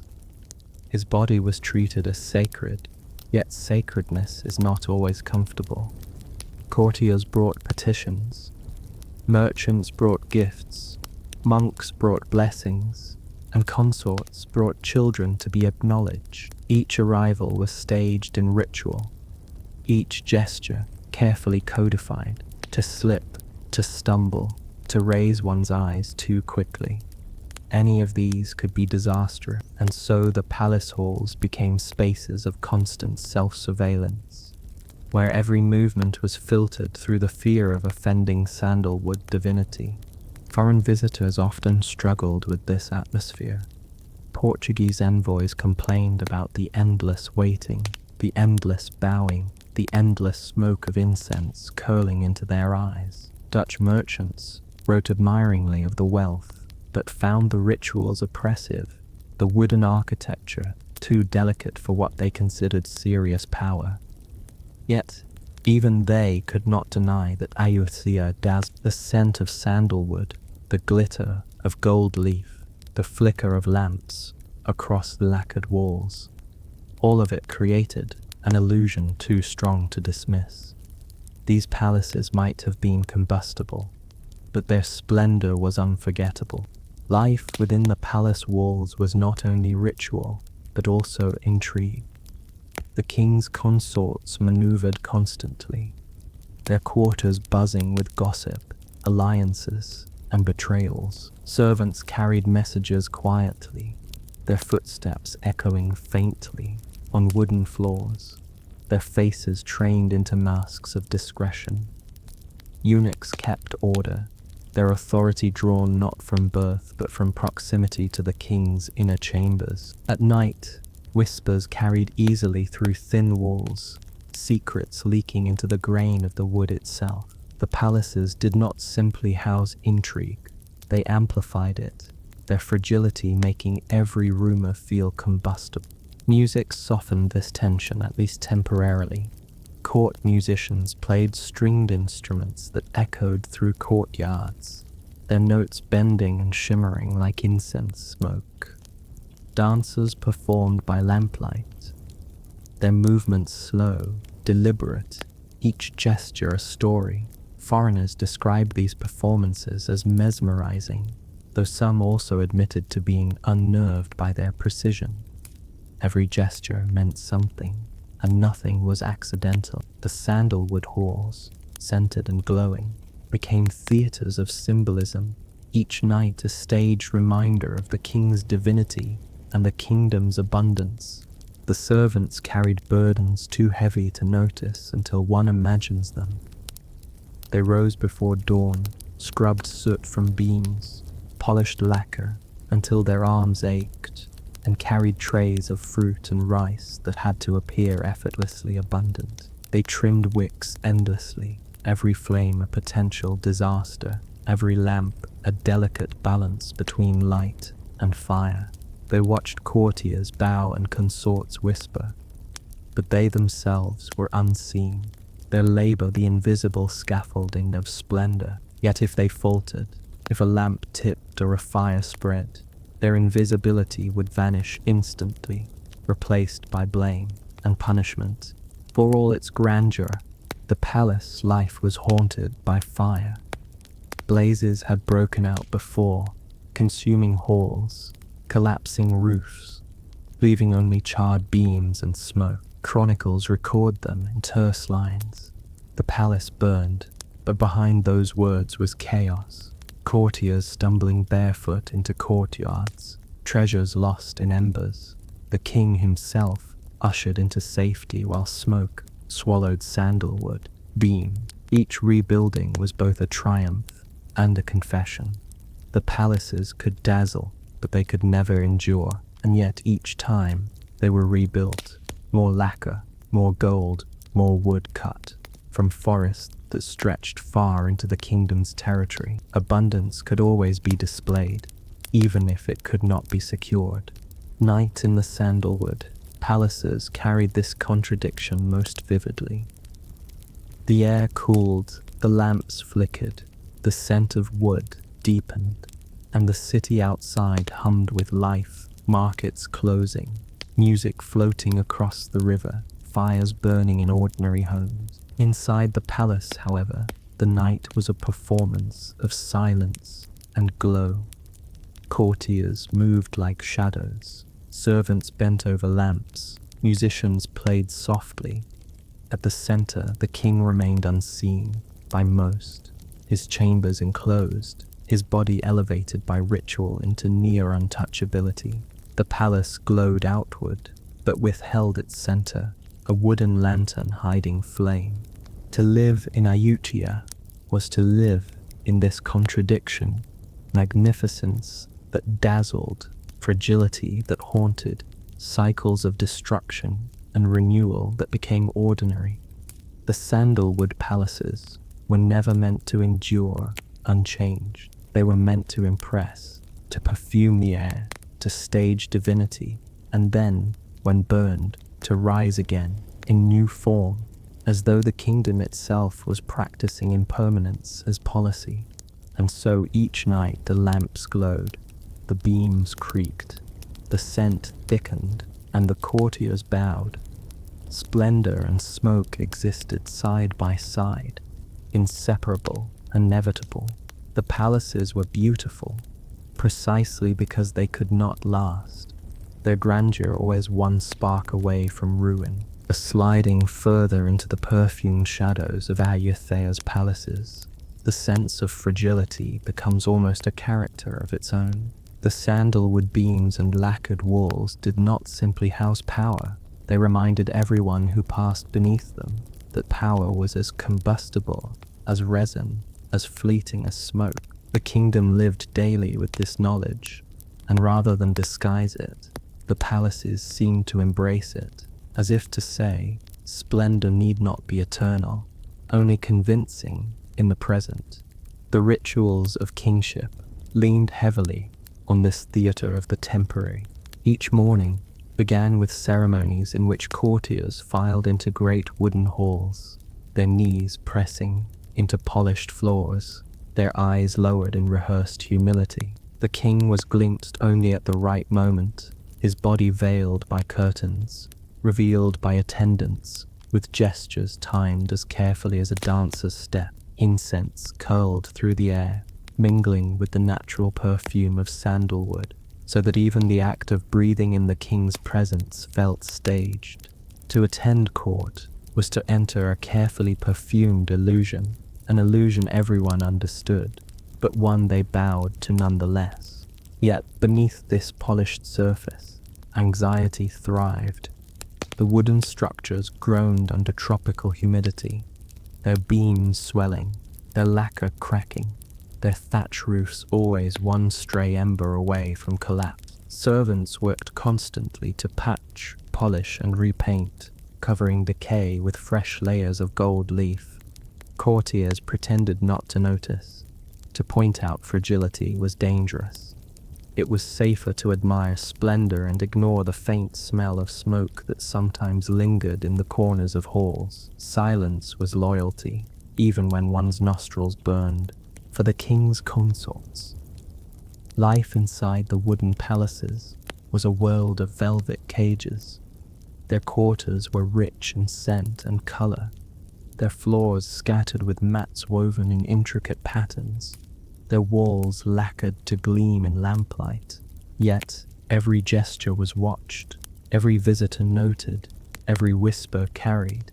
Women maneuvered for influence through gifts, alliances, and strategic silences.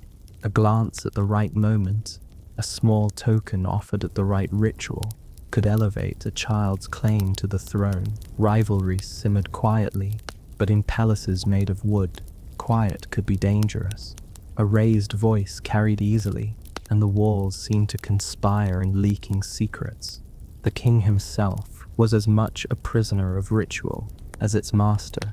He lived in chambers perfumed with sandalwood and jasmine, surrounded by layers of ceremony that both elevated and confined him. Foreign visitors often noted that Ayutthaya's monarchs were rarely seen in casual settings. Their bodies were wrapped in divinity, their appearances rationed like a precious resource. To rule in Ayutthaya was not to live freely, but to live as a staged figure, elevated above others, yet bound by the same fragility as the palaces themselves.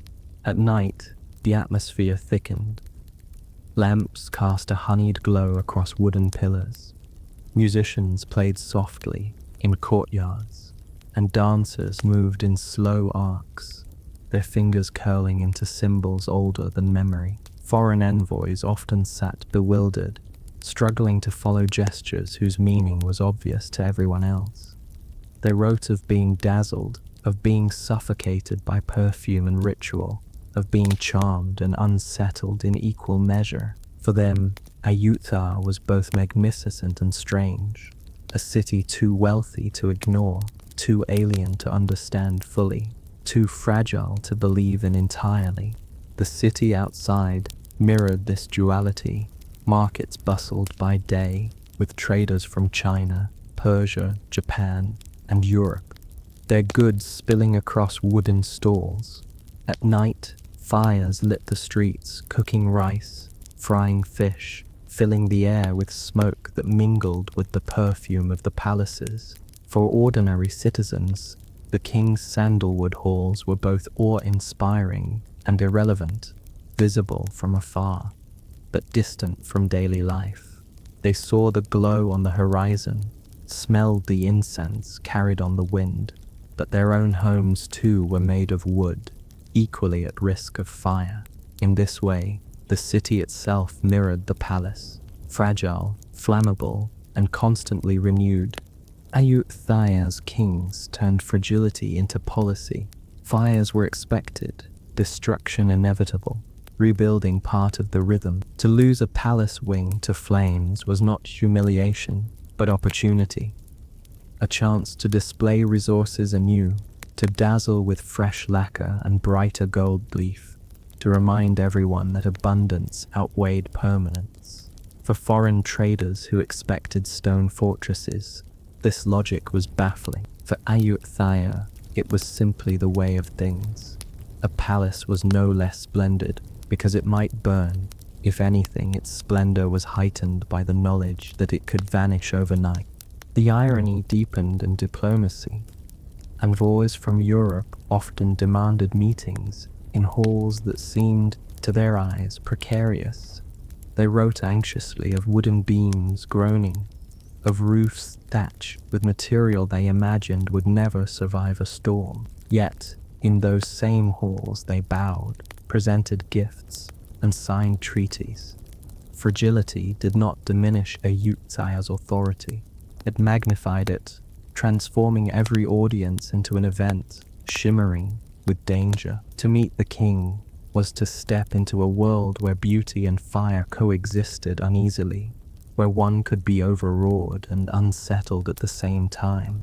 And so, night after night, the sandalwood palaces glowed with a mixture of perfume and smoke, their beams shimmering in lamplight, their courtiers bowing, their servants scurrying. Splendor and anxiety lived side by side, inseparable, inevitable. Ayutthaya did not hide its fragility. It transformed it into theater, turning impermanence into a stage for power. The kingdom thrived in this tension, its palaces rebuilt again and again, its rituals repeated endlessly, its grandeur persisting in cycles of burning and renewal. Yet the shadow of fire lingered, growing with each century, waiting for the day when renewal would no longer be possible. Sliding further into the story of Ayutthaya's wooden grandeur, the palaces begin to reveal not only their fragility, but also their quiet cruelty. Life inside Sandalwood halls was perfumed and gilded on the surface, but beneath the lacquered beams lay endless burdens, ritual obligations, courtly rivalries, and the constant awareness that beauty was built on tinder. The court carried itself with serene dignity, but serenity demanded labor, secrecy, and a willingness to pretend that flames were always under control. The rituals grew heavier as Ayutthaya expanded into an empire. By the 17th century, the king was surrounded by such layers of ceremony that approaching him was almost an act of theater. Foreign visitors described envoys crawling on hands and knees across polished wooden floors, careful not to lift their eyes. Every cough was muffled, every breath timed to avoid seeming intrusive. The hall itself became part of the performance, beams carved with delicate patterns, lacquer gleaming like water, incense curling upward toward painted ceilings. The king's silence was often more powerful than his words, for silence in such a hall carried the weight of divinity. The palace was a stage, and courtiers, actors in a drama that repeated daily. Their bows were rehearsed, their faces schooled into stillness, their bodies arranged like furniture in a room designed to impress. Behind this facade, however, rivalry thrived. Officials jockeyed for positions closest to the king's chamber, their careers balanced on small gestures of favor or disdain. Gossip traveled quickly in wooden corridors, the walls offering little privacy. A careless word could undo a career. A whispered alliance could shift the balance of power. The palace, for all its perfume, smelled faintly of paranoia. For the royal women, intrigue was even sharper. Consorts and concubines lived in quarters rich with sandalwood and silk, yet their lives were bound by rules as rigid as beams overhead. Rivalries simmered beneath polite smiles. A consort who bore a son gained prestige, one who did not risk fading into obscurity.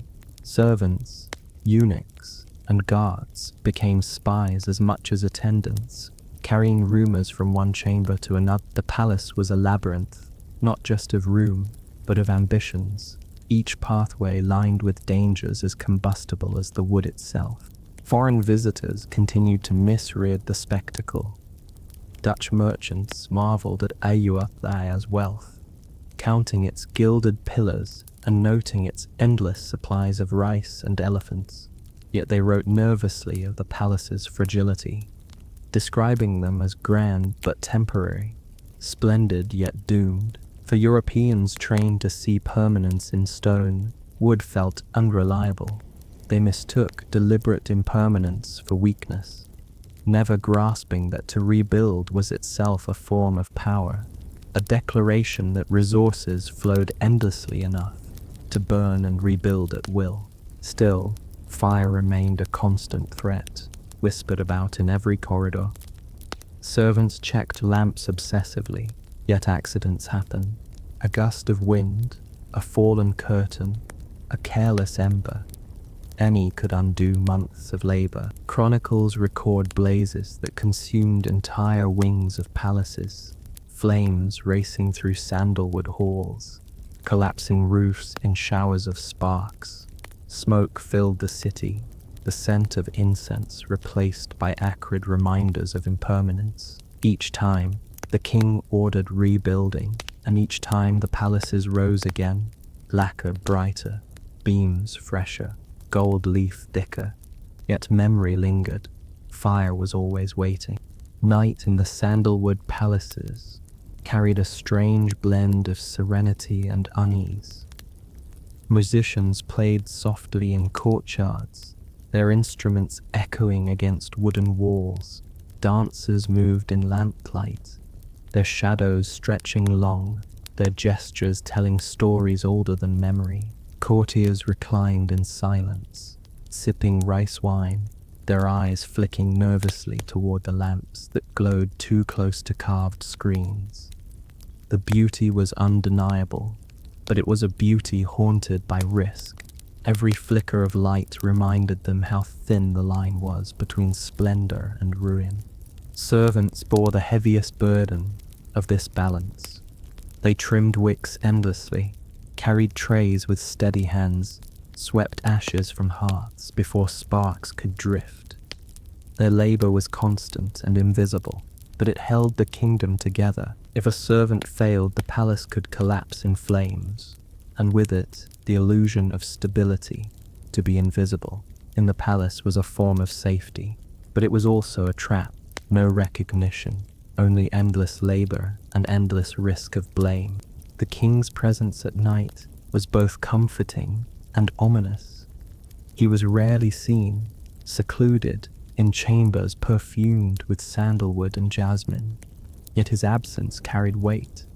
Guards stood outside with lamps, their eyes scanning the wooden corridors, their ears tuned to the faintest crackle. His body was considered sacred, but even sacred bodies could be lost to fire. This awareness hovered over the palace constantly, unspoken but palpable. The king was divine, yet his divinity was housed in beams that could smolder at any moment. The Ayutthaya's splendor, then, was inseparable from its fragility. Its sandalwood palaces dazzled with perfume and gold, but their beauty existed in constant negotiation with smoke. This duality was not hidden.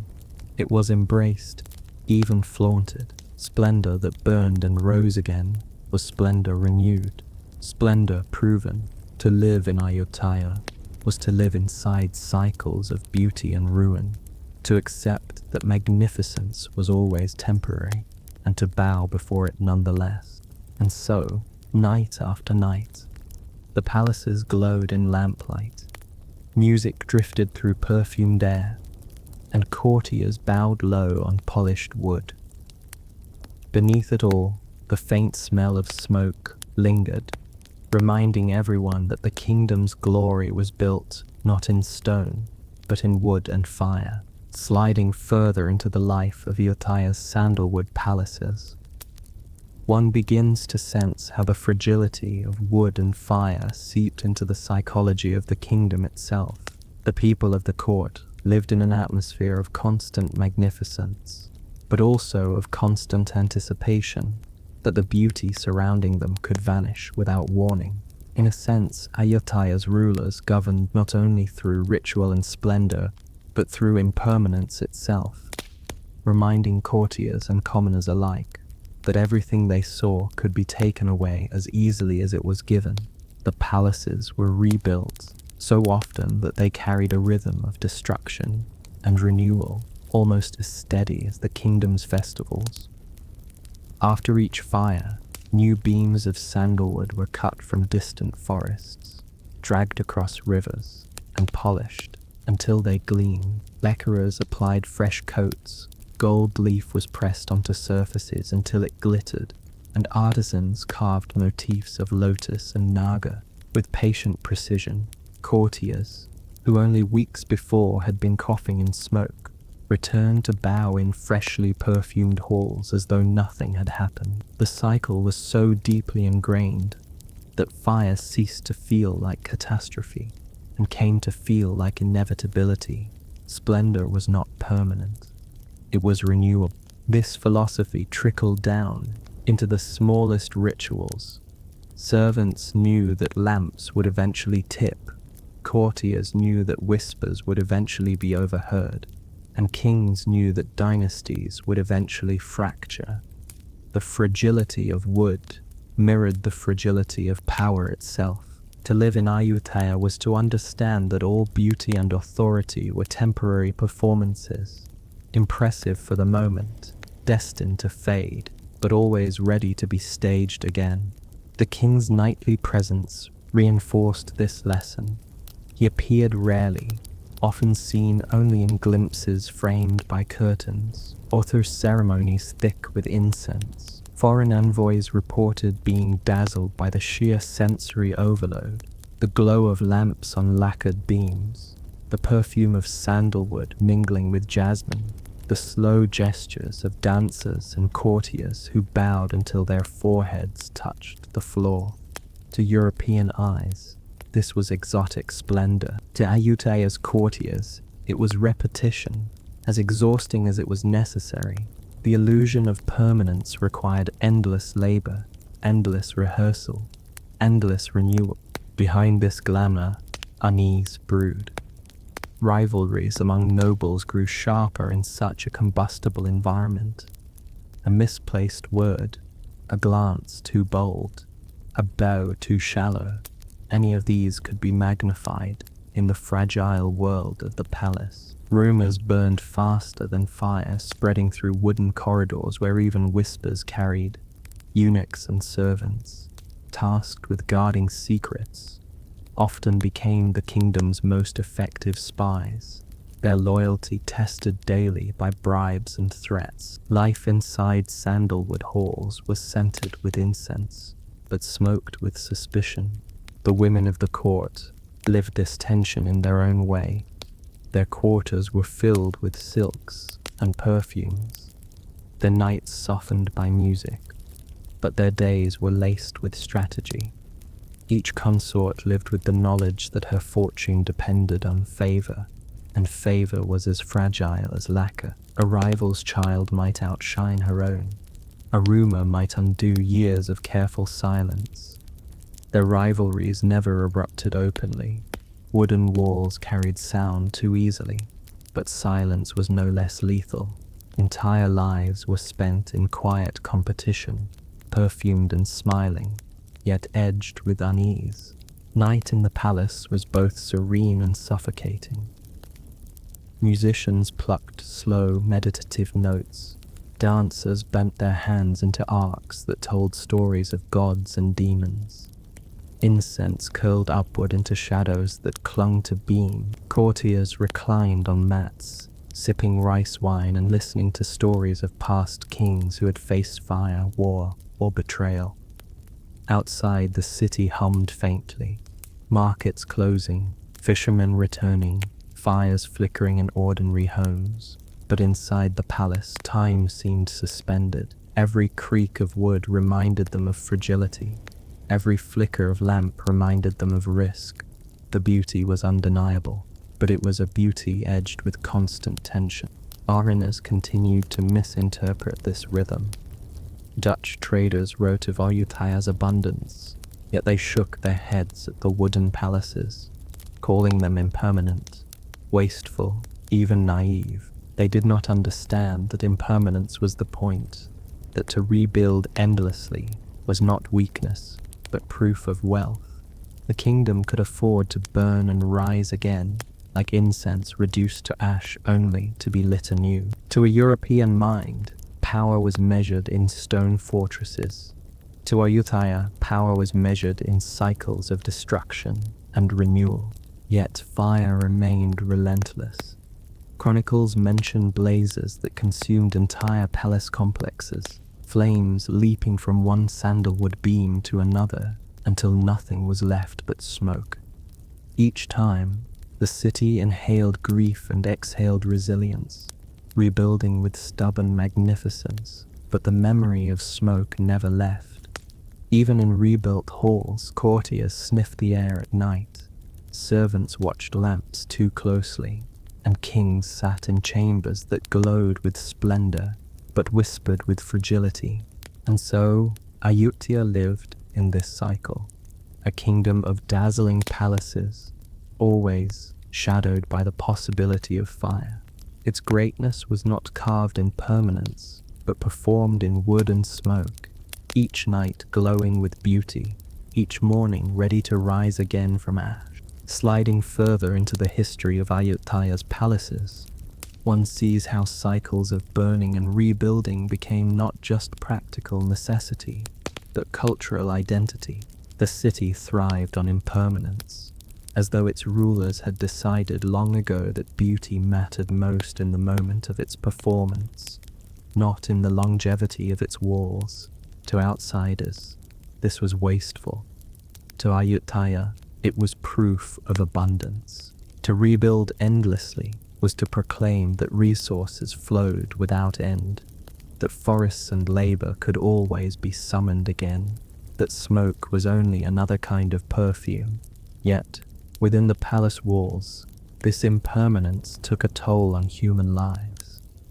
Courtiers lived in constant rehearsal. Every ceremony was staged as though it might be the last performed in that particular hall, for no one could predict when a spark would reduce it to embers.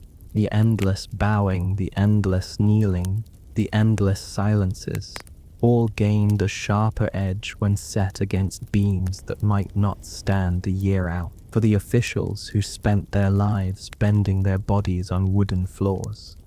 The grandeur of Ayutthaya was inseparable from sore knees and whispered dread. The king's body remained the pivot of this fragile theatre.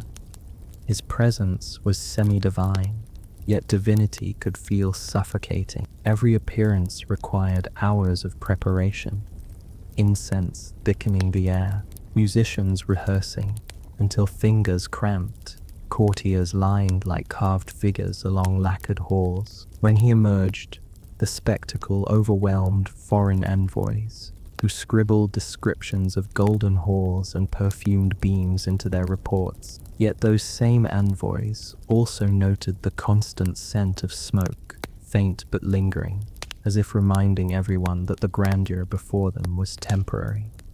The king's body symbolized permanence, but the palace around him whispered otherwise. The royal women, too, lived in cycles of performance and unease. Their quarters glowed with lamps, their air perfumed with sandalwood, their mats scattered with silks, yet their lives were not soft. They maneuvered constantly for influence, their rivalries sharpened by the fragility of their surroundings. A consort might spend years cultivating favor, only to see her quarters destroyed by fire, her rivals rebuilt sooner, her position diminished in the smoke. For them, palace fires were not only disasters, but also political realignments, reshuffling hierarchies as surely as they consumed beam. Servants bore the heaviest burdens of fragility. They polished until their arms ached, swept until their backs bent, and trimmed lamps until their fingers blistered. Their work was constant, and their reward was invisibility, unless something went wrong. A single missed spark could ruin lives. Stories circulated of servants punished harshly for accidents beyond their control, their bodies sacrificed to protect the illusion that the palace itself was invulnerable. For them, the scent of sandalwood was less perfume than warning, each whiff a reminder that beauty was built on their exhaustion. Night magnified everything. Lamps glowed against lacquer, their flames trembling in draughts that crept through wooden shutters. Musicians played softly, their notes echoing in chambers that seemed to breathe with smoke. Courtiers reclined stiffly, sipping rice wine, their conversations muted, their laughter cautious. Foreigners often wrote of these nights with awe, describing them as dreamlike hallucinations of gold, incense, and music. Yet for those who lived within the palace, the dream carried unease. Every flicker of light could turn nightmare. Every creak of a beam could be the start of collapse. The city outside mirrored this tension. Markets bustled by day with goods from China, India, Persia, and Europe. But at night, Ayutthaya was a forest of lamps, each one a potential fire. Ordinary homes like the palace itself were made of wood. Families lived in constant awareness that prosperity was balanced. Precariously against disaster, fires swept through districts often, sometimes erasing neighborhoods in hours. Yet life always returned. Markets reopened, palaces rose again. For Ayutthaya, fragility was not defeat, but rhythm. Foreign envoys could never quite grasp this. Portuguese visitors fretted about safety. Dutch traders complained about instability. French missionaries praised the beauty but shook their heads at the impermanence. They measured power in stone, but Ayutthaya measured it in cycles. The palaces did not need to endure for centuries. They needed to overwhelm in the moment, to impress so deeply that memory outlasted timber. In this they succeeded. Visitors wrote of Ayutthaya with a mixture of admiration and disbelief, their confusion itself a kind of victory. And so, the sandalwood palaces glowed night after night, their perfume mingling with the faint scent of smoke, their beams creaking softly under the weight of ritual. Kings ruled, courtiers bowed, women maneuvered, servants labored, and foreigners scribbled, all within halls that might burn tomorrow. But dazzled tonight, Ayutthaya thrived, not by denying fragility, but by transforming it into theatre, by turning impermanence into spectacle, by making beauty inseparable from smoke. The kingdom endured through these cycles for centuries, but with each generation, the shadow of fire grew heavier, waiting for the day when rebuilding would no longer be possible, when smoke would not give way to perfume again. And at last, the sandalwood palaces of Ayutthaya reached their final act, not in perfume and ritual, but in fire and ruin. For centuries, the city had embraced impermanence, rebuilding again and again after flames consumed its wooden halls. But in the 18th century, the cycle snapped. The Burmese invasion of 1767 set the palaces ablaze, and this time there was no recovery. The kingdom that had dazzled the world in wood and smoke collapsed into ash. The chronicles describe it tersely, but the reality must have been overwhelming. Palaces that had glowed with incense and music were consumed in hours, their sandalwood beams burning hot and fast, their lacquer bubbling into smoke, gold leaf melted, treasures blackened, and the air filled with the acrid scent of a kingdom's fragility laid bare. Courtiers who once bowed in ritual silence fled barefoot through embers. Servants who had spent lifetimes trimming lamps and sweeping floors now carried what little they could before flames swallowed their world. For the first time, fire was not a stage in the cycle of renewal. It was final. The irony was sharp. Ayutthaya had dazzled precisely because it embraced impermanence, yet impermanence finally consumed it entirely. Foreigners who had marveled at its perfume and lacquer now wrote with sorrow of its ruins. The wooden palaces that once seemed endlessly renewable were gone, leaving only charred stumps and memories. The temples of stone endured, but the heart of Ayutthaya, the sandalwood halls where kings ruled and courtiers bowed, vanished into smoke. And yet, the memory lingered. Visitors who had once been overwhelmed by the scent of sandalwood and the glitter of gold leaf described the city long after its destruction. Dutch and Portuguese merchants recalled halls that shimmered like water. French envoys remembered audiences thick with incense, and missionaries wrote of rituals so overwhelming that they seemed dreamlike. The palaces did not endure in timber, but they endured in memory, their impermanence paradoxically securing their immortality. For the people of Ayutthaya, the loss was devastating. Families scattered, servants vanished into obscurity, courtiers who once whispered in perfumed corridors found themselves adrift. Yet the rhythm of impermanence, so deeply ingrained, softened the shock. A city built to burn had finally burned, and though rebuilding on the same scale was impossible, life continued elsewhere.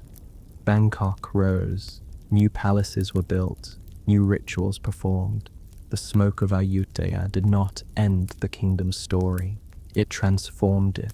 The sandalwood palaces, then, remain symbols of a kingdom that turned fragility into theatre. Their beams perfumed the air, Their lacquer dazzled the eye, their rituals overwhelmed the senses, and their smoke carried their memory forward. To live in Ayutthaya was to live in cycles of splendor and fire, to accept that magnificence was temporary, to bow before beauty that could vanish overnight. What survives today are not the palaces themselves, but the stories of those who saw them. The awe of foreign visitors, the whispers of courtiers, the terse lines of chronicles. Their absence is part of their legacy. The fact that they are gone makes them unforgettable, their impermanence ensuring their place in memory.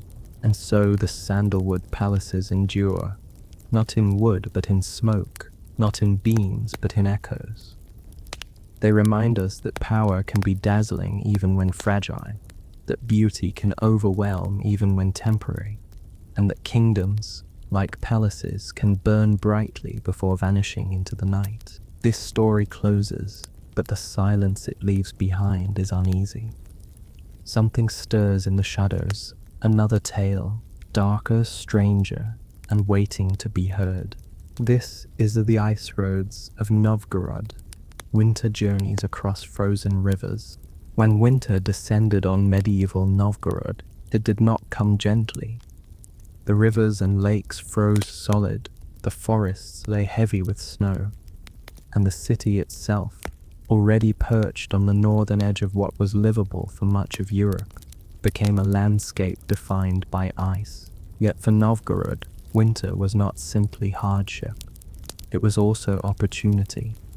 The same rivers that carried boats in summer became gleaming white roads in winter, linking the city to its hinterlands and to distant trade networks. Where others might have seen frozen obstacles, Novgorodians saw highways carved by the cold. Novgorod, founded along the Volkhov River, was one of the most important cities of medieval Rus. By the 12th century, it had developed into a powerful republic, governed by a vetch or public assembly and dominated by wealthy merchants. Its position on the trade routes between the Baltic and the interior of Rus made it a hub for goods, ideas, and ambitions. But those goods did not move on their own. The city's lifeblood was transportation, and in the depth of winter, that meant sledges sliding across ice. The ice roads were both practical and perilous, in a land where forests were dense and marshes impassable. Frozen rivers offered the most reliable path: the Volkhov, the Neva, and the great expanse of Lake Ilmen, all hardened into surfaces strong enough to carry sledges, horses, and entire caravans of goods. To step onto them was to enter a different kind of road, one where the boundaries blurred. There were no fences, no cobblestones, no mile markers, only a sheet of white stretching to the horizon, broken by the occasional crack of shifting ice. Merchants embraced this season with a mixture of excitement and dread. In summer, moving goods was difficult. Boats faced currents, and roads dissolved into mud. In winter, by contrast, sledges could glide smoothly, carrying furs, wax, honey, and grain to distant markets. From Novgorod, routes stretched to the Baltic, linking the city with the Hanseatic League, or southward toward Kiev and beyond. Winter journeys turned the Republic into a spider's web of frozen lines, binding its economy together. Yet, the dangers were real. Ice might appear solid, but could break without warning, plunging sledges and travelers into freezing water. Horses could stumble, cargo could be lost, and travelers could be stranded miles from help. The cold itself was a constant threat, numbing fingers and clouding judgment. To set out on the ice roads was to gamble, though it was a gamble few could avoid. Trade demanded it, and survival in Novgorod depended on trade. The city's wealth rested heavily on furs. Sable, ermine, fox, and squirrel pelts were prized across Europe, and Novgorod controlled access to the forests where they were trapped. In winter, these furs traveled on sledges across ice roads to markets where German, Swedish, and Hanseatic merchants waited eagerly. One can imagine the scene: long lines of sledges pulled by sturdy horses, bells jingling faintly in the crisp air, breath steaming from men and animals alike. At night, camps formed along the banks, fires glowing faintly against the snow, the darkness pressing close. The journey was harsh, but the rewards immense. For ordinary travelers, ice roads also shaped life.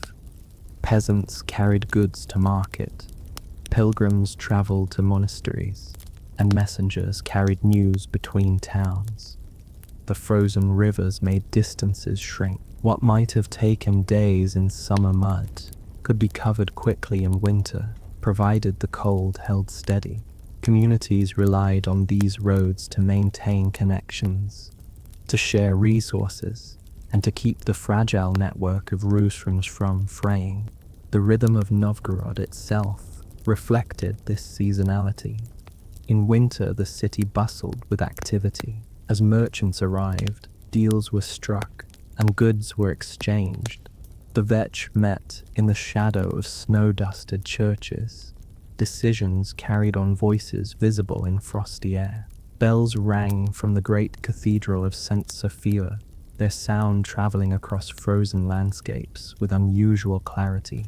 Even daily life carried the stamp of the seas. Children skated on bones strapped to their feet. Men hauled ice blocks for storage, and women carried water through streets hardened by frost. The city lived in winter as much as it lived in summer. Religious life also intertwined with the ice.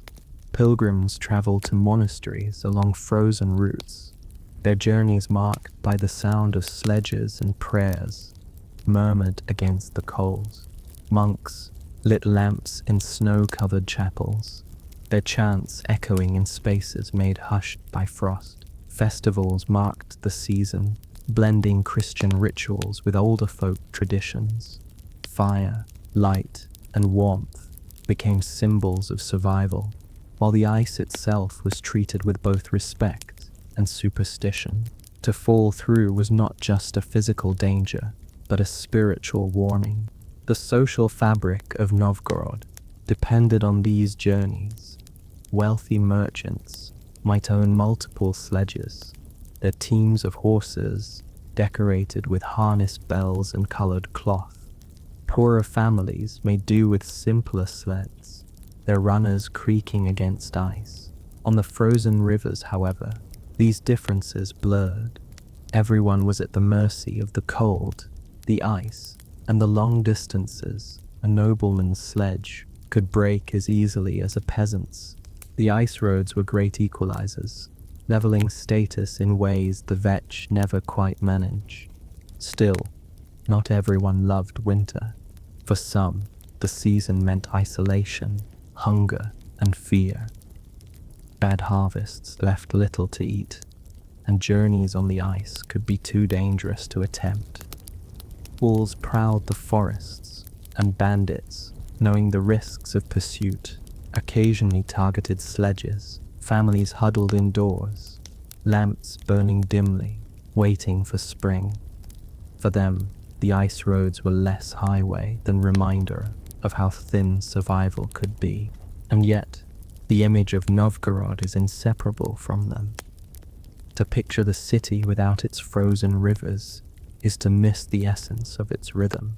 Its wealth, its politics, and its connections all depended on the cold season, when ice transformed water into road and distance into opportunity.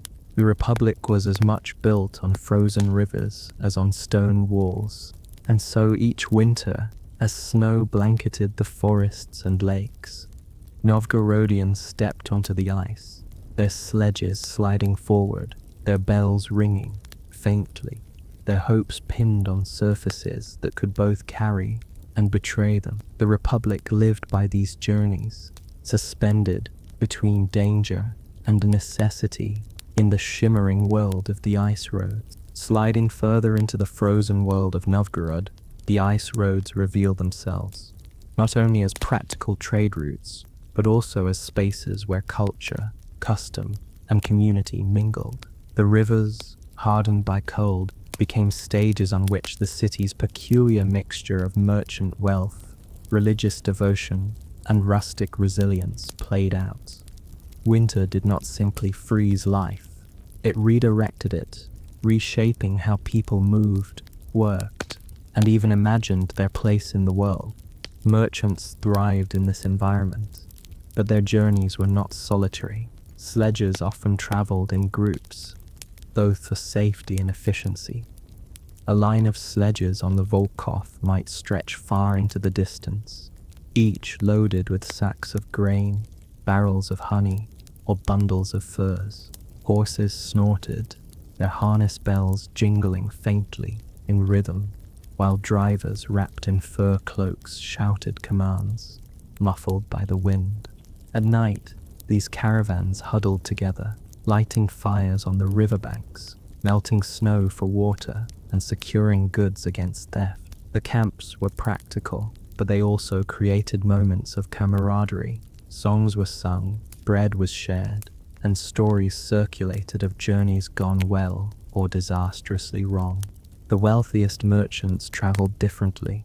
Their sledges were larger, sometimes fitted with small cabins to keep them warm, lined with blankets or furs. A wealthy Novgorodian might recline in relative comfort while his servants handled the reins, the glow of a lantern marking his passage across the white expanse. For him, the ice roads were not merely routes of necessity, but also routes of prestige, a chance to display prosperity even in the harshest season. Status traveled as surely as cargo, and the frozen rivers became temporary runways for wealth. Yet, the ice was indifferent to wealth. Cracks and weak spots opened without warning, and even the grandest sledge could vanish into freezing water if the drivers were careless. Horses sometimes panicked at the sound of splitting ice, and rescuing cargo was rarely possible once it sank. These dangers gave the ice roads a quality of quiet suspense. Every journey began with prayers, whether Christian or older folk charms muttered for protection. The thin line between safe passage and catastrophe was never far from mine. Novgorod's social structure also revealed itself on these frozen highways. Wealthy merchants and nobles traveled openly, their sledges marked by fine harnesses and servants in tow. Peasants, by contrast, crept along with smaller sleds pulled by a single horse or even by hand. They carried modest loads, firewood, salted fish, rough cloth, to sell in city markets. On the ice, however, distinctions blurred slightly. A noble's sledge could break down as easily as a peasant's, and wolves did not discriminate when stalking the trail. The winter roads were equalizers, demanding resilience from all. Inside the city, the frozen season shaped daily rhythms. The markets brimmed with goods brought in from the ice roads, their stalls crowded even in the bitter cold. Smoke rose from chimneys into the frigid air, and snow crunched underfoot as citizens moved briskly between churches, homes, and shops. St. Sophia's Cathedral, its domes frosted with ice, glowed in lamplight, a beacon visible across the snow-covered streets. Evening prayers filled its interior, the chants echoing against stone, while outside, the frozen river stretched quietly under the stars, waiting for the next day's traffic. Religion permeated the season.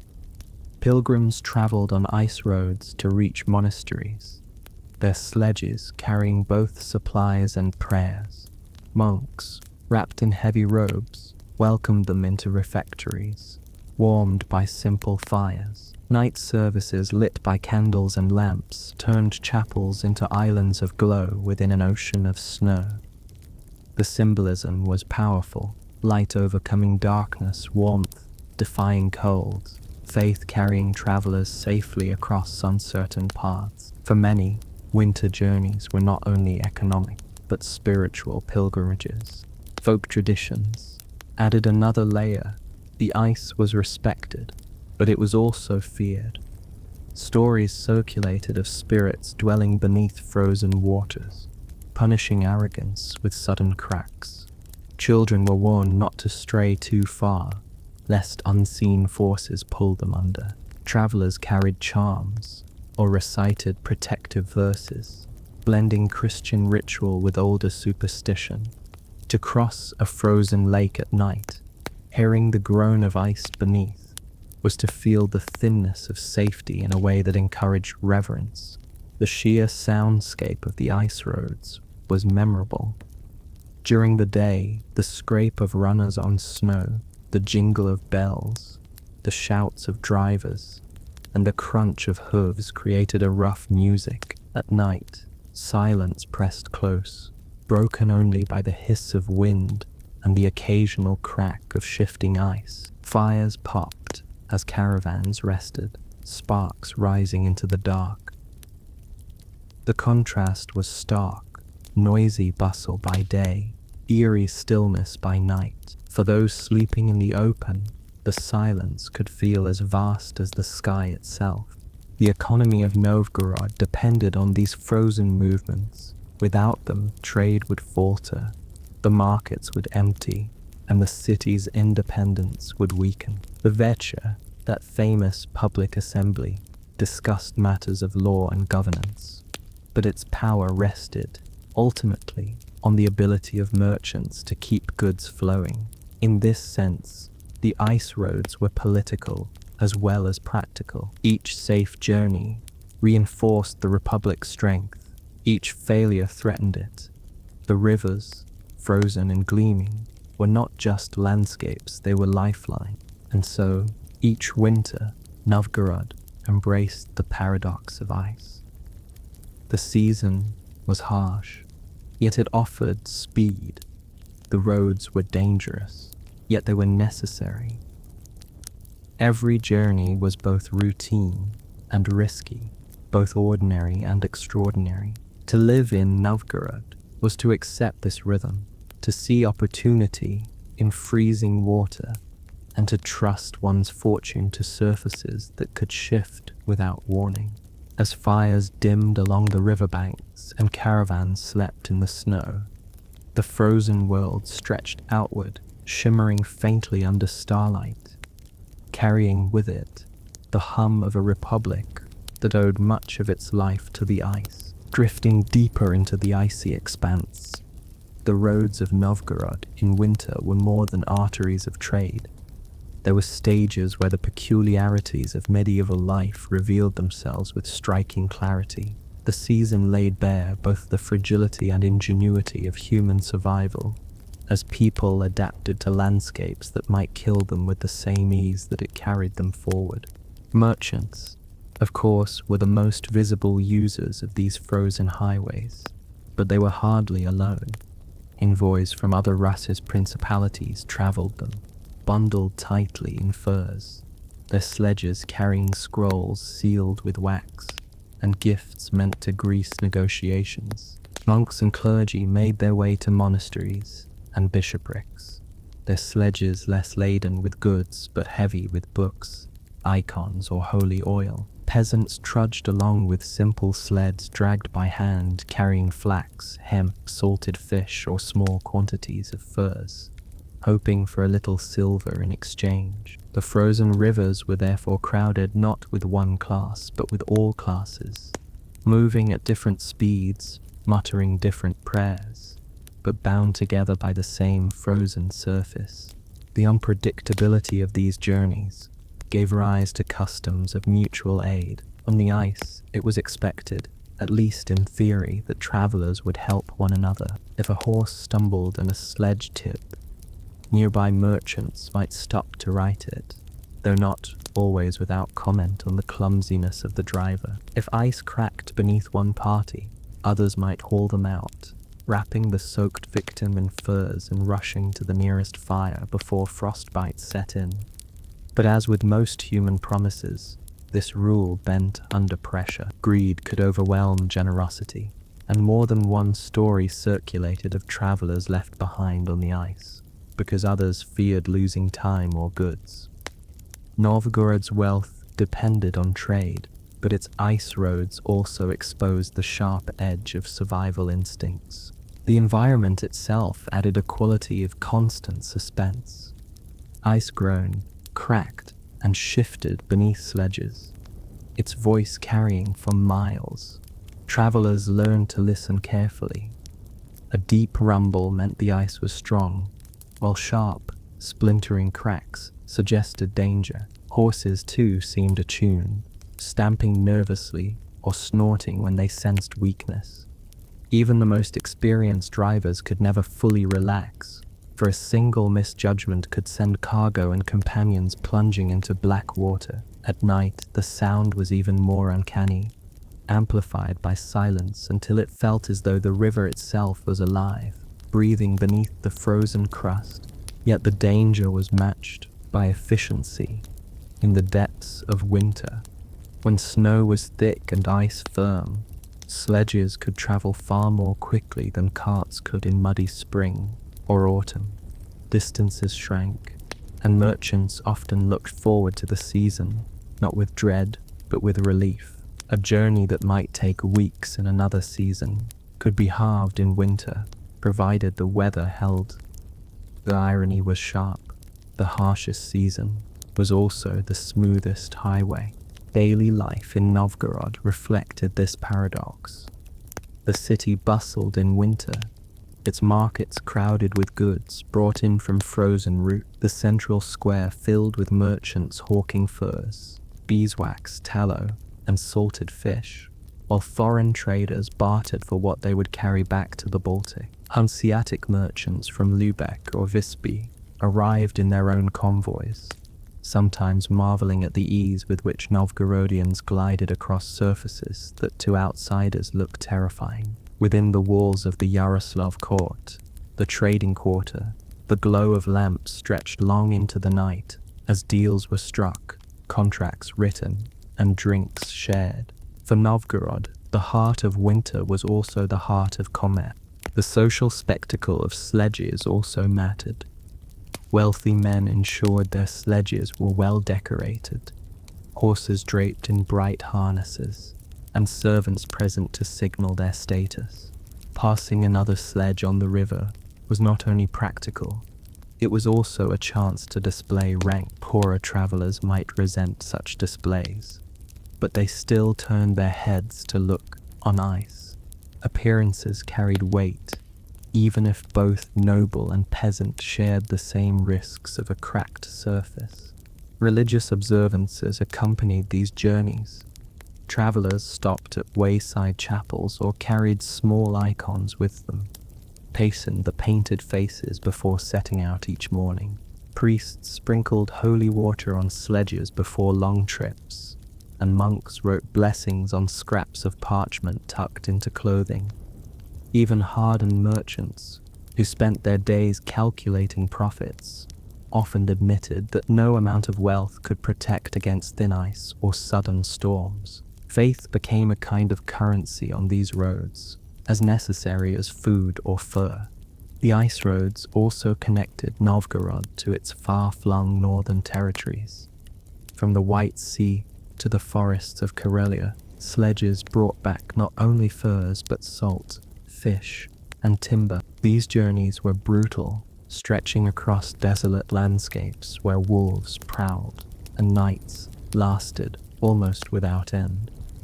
Travelers described skies filled with shimmering northern lights, their green and red streaks dancing over sledges pulled across frozen emptiness. Such sights, awe-inspiring but eerie, reinforced the sense that the ice roads were not simply practical, but spiritual landscapes filled with both wonder and unease.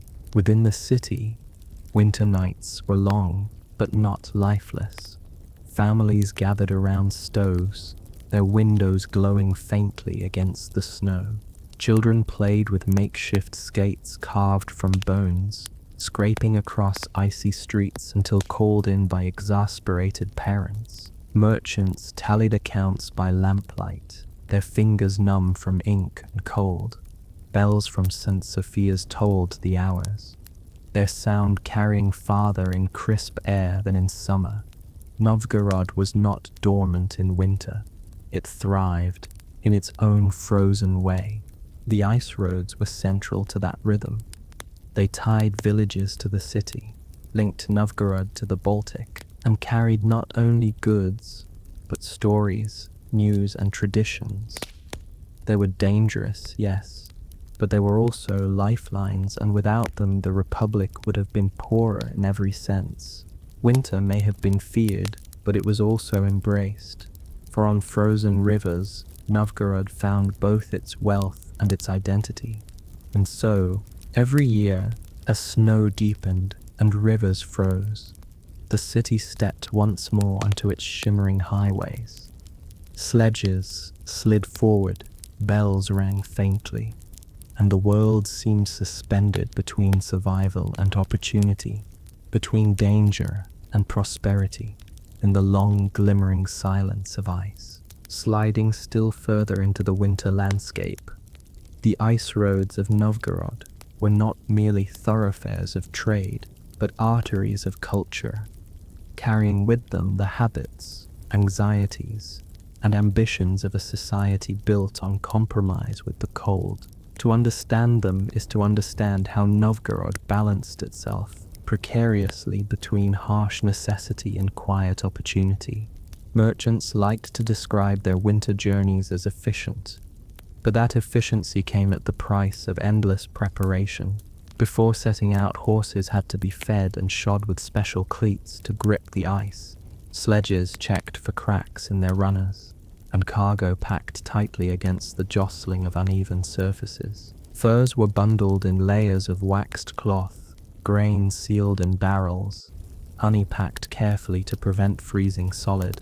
Wealthy traders employed men to walk ahead with poles, testing the ice for weaknesses. Poorer families, lacking such luxury, relied on luck and memory, following paths beaten into the snow by earlier caravans. Each departure was a ritual of anxiety, repeated year after year. The dangers of these journeys encouraged a peculiar brand of fatalistic humor. Chroniclers note that Novgorodians were known for dry wit, perhaps born of cold and risk. A cracked sledge might be greeted with a shrug and a mutter that the river wanted a toll, while frostbite was grimly compared to a tax paid to the season. This kind of humor, quiet and sharp, softened the edges of fear. On nights when caravans gathered by firelight, jokes were exchanged with the same seriousness as prayers, both seen as necessary protections against the cold. The soundscape of the roads never lost its hold on travelers' imaginations. By day, the scraping of sledge runners, the rhythmic stamping of horses, and the jangle of harness bells created a kind of music against the silence of snow. By night, the noise changed. The fires hissed as snow melted into water, voices dropped to murmurs, and the ice itself spoke in groans and cracks. For some, these sounds were comforting, proof the river held firm. For others, they were reminders of how thin survival could be. Few slept easily on the ice roads, no matter how weary the journey made them. Novgorod's social life, too, was tied to these frozen routes. Wealthy merchants gained influence not just through their goods, but through their ability to travel swiftly and reliably. A man who could deliver cargo in January when others delayed until spring won contracts, alliances, and prestige. For peasants, meanwhile, the ice roads offered rare chances to step into broader markets. A farmer trudging into Novgorod with a sled of salted fish might find himself bargaining with a German merchant, his modest goods suddenly part of an international chain. These meetings, brief and practical, connected the ordinary to the extraordinary in ways that only winter could provide. Religion adapted to these rhythms. Churches in Novgorod held special blessings for travelers in the winter months, sprinkling holy water over sledges before departure. Icons of saints known for protection against storms or cold were carried in small shrines mounted to the sledges themselves, their painted eyes staring outward into the frozen dark. Monasteries along the routes offered shelter, their fires and bread saving countless lives each season. Yet superstition persisted alongside Christianity. Some travelers carried charms of carved bone or whispered old incantations at river crossings, hedging their bets with both God and older spirits. To move across ice was to accept a world where faith and fear coexisted comfortably. The ice roads were also stages for politics. Novgorod's republic was unique in Rus, its Vetcher assembly, granting unusual power to merchants and townsfolk compared to the autocratic princes of Kiev or Moscow. But this independence rested on trade, and trade rested on the ice. Every successful winter journey strengthened Novgorod's autonomy. Every failure weakened it. Foreign envoys knew this, and some were shrewd enough to travel the frozen routes themselves, arriving dramatically in sledges to demonstrate that they too understood the city's lifeblood. The spectacle of an outsider gliding into Novgorod across a frozen river was both symbolic and practical, reminding the Republic that it was never as isolated as the snow suggested. Still, for all its grandeur, the ice was an equalizer. A nobleman's sledge could splinter as easily as a peasant's, and even the richest merchant could find himself stranded in the dark, staring at a fire that burned too quickly. Wolves prowled the edges of camps, their howls a low counterpoint to human laughter. Bandits, too, sometimes braved the cold, knowing that caravans laden with furs or silver were worth the risk. Against such threats, hierarchy dissolved. Men who might not have spoken in the marketplace now huddled together for warmth, their survival depending less on wealth than on shared vigilance.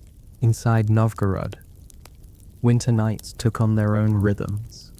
Families sat in wooden houses warmed by stoves, their windows glowing faintly against the snow. Children played with skates carved from animal bones, slipping along frozen streets, their shouts echoing under the dark sky. Merchants tallied accounts by lamplight, their ink freezing if left too long uncovered. The bells of St. Sophia's rang out across the frozen city, their sound crisp and carrying, reminding everyone that faith endured even in cold. In such moments, the city seemed to belong entirely to the season, its identity shaped less by walls or politics than by ice itself. And so, winter after winter, Novgorod embraced the paradox of the ice roads. They were dangerous yet indispensable, terrifying yet efficient, isolating yet connecting. To live in Novgorod was to accept this balance, to see frozen rivers not as barriers but as lifelines. Every journey carried risk, but every journey also affirmed the city's strength.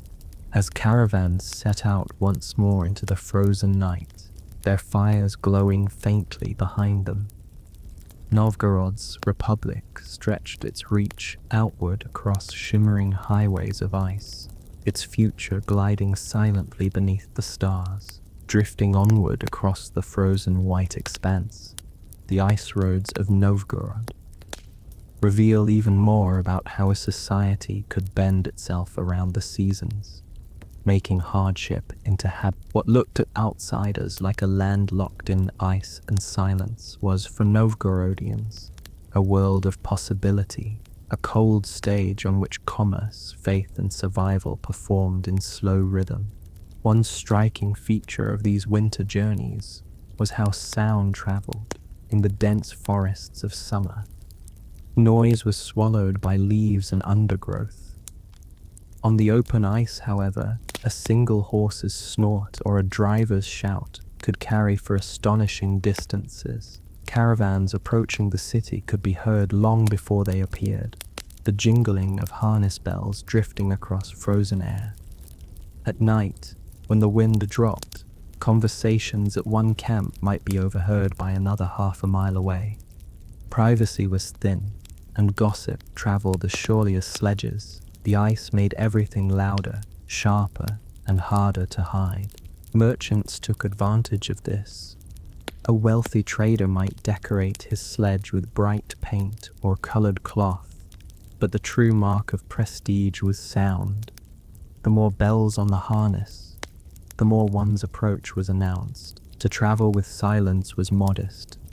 To jingle, like a mobile cathedral, was a statement. Peasants muttered about such arrogance, but they listened nonetheless, measuring a man's fortune by how noisy his horses were on the road. Status could not be hidden, even on ice. The dangers, however, remained ever present. The Volkhov and Lake Ilmen froze solid most winters, but no one could entirely predict their strength. Cracks could open under the weight of sledges, and beneath them was not gentle water but black, bone-numbing death. Survivors of such accidents were rare, and when they did crawl back onto the surface, they carried scars that never faded. Tales circulated of travelers swallowed whole, their sledges vanishing into silence, leaving only faint ripples that froze again within minutes. These stories, grim but matter-of-fact, were retold at firesides as warnings to children and as reminders to adults that fortune was always temporary. The city itself adjusted its calendar to these risks. Important assemblies of the Vetch were often scheduled with the ice roads in mind, ensuring that representatives from surrounding districts could travel safely. Diplomats from the Hanseatic League timed their visits for deep winter, when their sledges could glide into Novgorod more swiftly than their ships could reach by river in thawing month. Even justice was shaped by the ice. Trials delayed in autumn might resume in January, when witnesses and plaintiffs could actually appear without being swallowed by mud or snowdrifts. Ice was not just a road, it was a timetable. Religion cast its light onto these surfaces as well. The Feast of Theophany, celebrated in January, involved the blessing of waters. In Novgorod, priests cut holes into frozen rivers, lowered crosses into the dark, and blessed the ice itself. Citizens gathered with candles, their breath clouding in the air, as chants echoed over the frozen surface.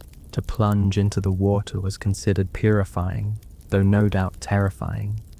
And even those who stayed dry carried a sense that the ice was not just road, but sacred threshold. It was a place where divine and earthly survival intertwined. The Republic's identity leaned heavily on this adaptation. Unlike Kiev or Moscow, where princely courts dominated, Novgorod thrived as a mercantile community, proud of its veteran and its relative independence. The ice roads became symbols of that independence. They were proof that Novgorod could sustain itself without relying on southern routes or princely favor. Each winter journey was a small act of defiance, a reminder that wealth and survival could be built not on royal largesse, but on frozen rivers and stubborn resilience.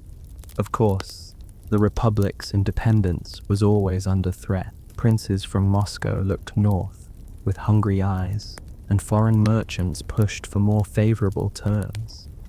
At night, when the fires of caravans burned on the frozen lakes, talk often turned to politics. Men speculated about the Vetch's latest decisions, about whether alliances with the Hanseatic League would hold, about whether Novgorod's peculiar system of government could survive the ambitions of princes. The ice roads carried not only goods but unease, stretching the Republic outward even as they exposed it to danger. For families within the city, winter nights had their own rhythm. Wooden houses, huddled close together, glowed faintly with lamplight. Stoves burned with logs hauled across frozen rivers. and families gathered for long evenings of storytelling, weaving furs to keep warm, or playing simple games to pass the hours.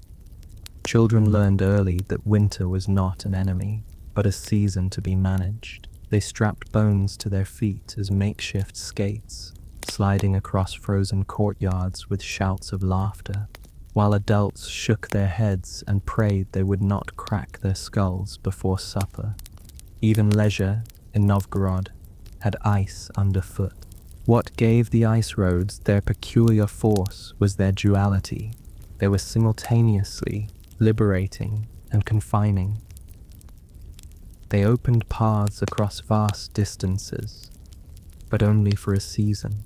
By late spring, they melted into impassable swamps, leaving the Republic temporarily stranded. This rhythm defined Novgorod's character, bold in winter, cautious in summer, always waiting for the cold to return and make the world accessible once more. To live in Novgorod was to accept that one's fate was bound to cycles of freezing and thawing, expansion and retreat. And so, each year, as the rivers hardened and the air grew sharp, Novgorodians stepped once again onto the glittering highways of ice.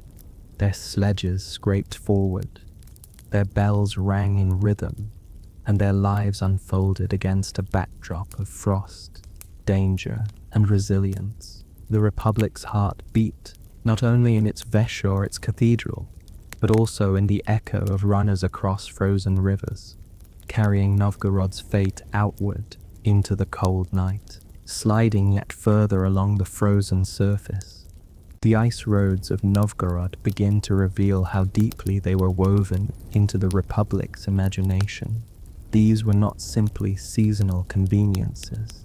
They were metaphors, symbols, and quiet reminders that the city's prosperity rested on fragile foundation. A society that relied on ice for its wealth knew, perhaps better than most, how thin the line between fortune and catastrophe could be. The merchants who dominated Novgorod's politics understood this balance. They built their fortunes on sledges carrying furs, wax, and honey, and they brought that wealth into the Vache, steering decisions in their favor. Yet each winter they risked it all anew, sending caravans across expanses of frozen river that might split without warning.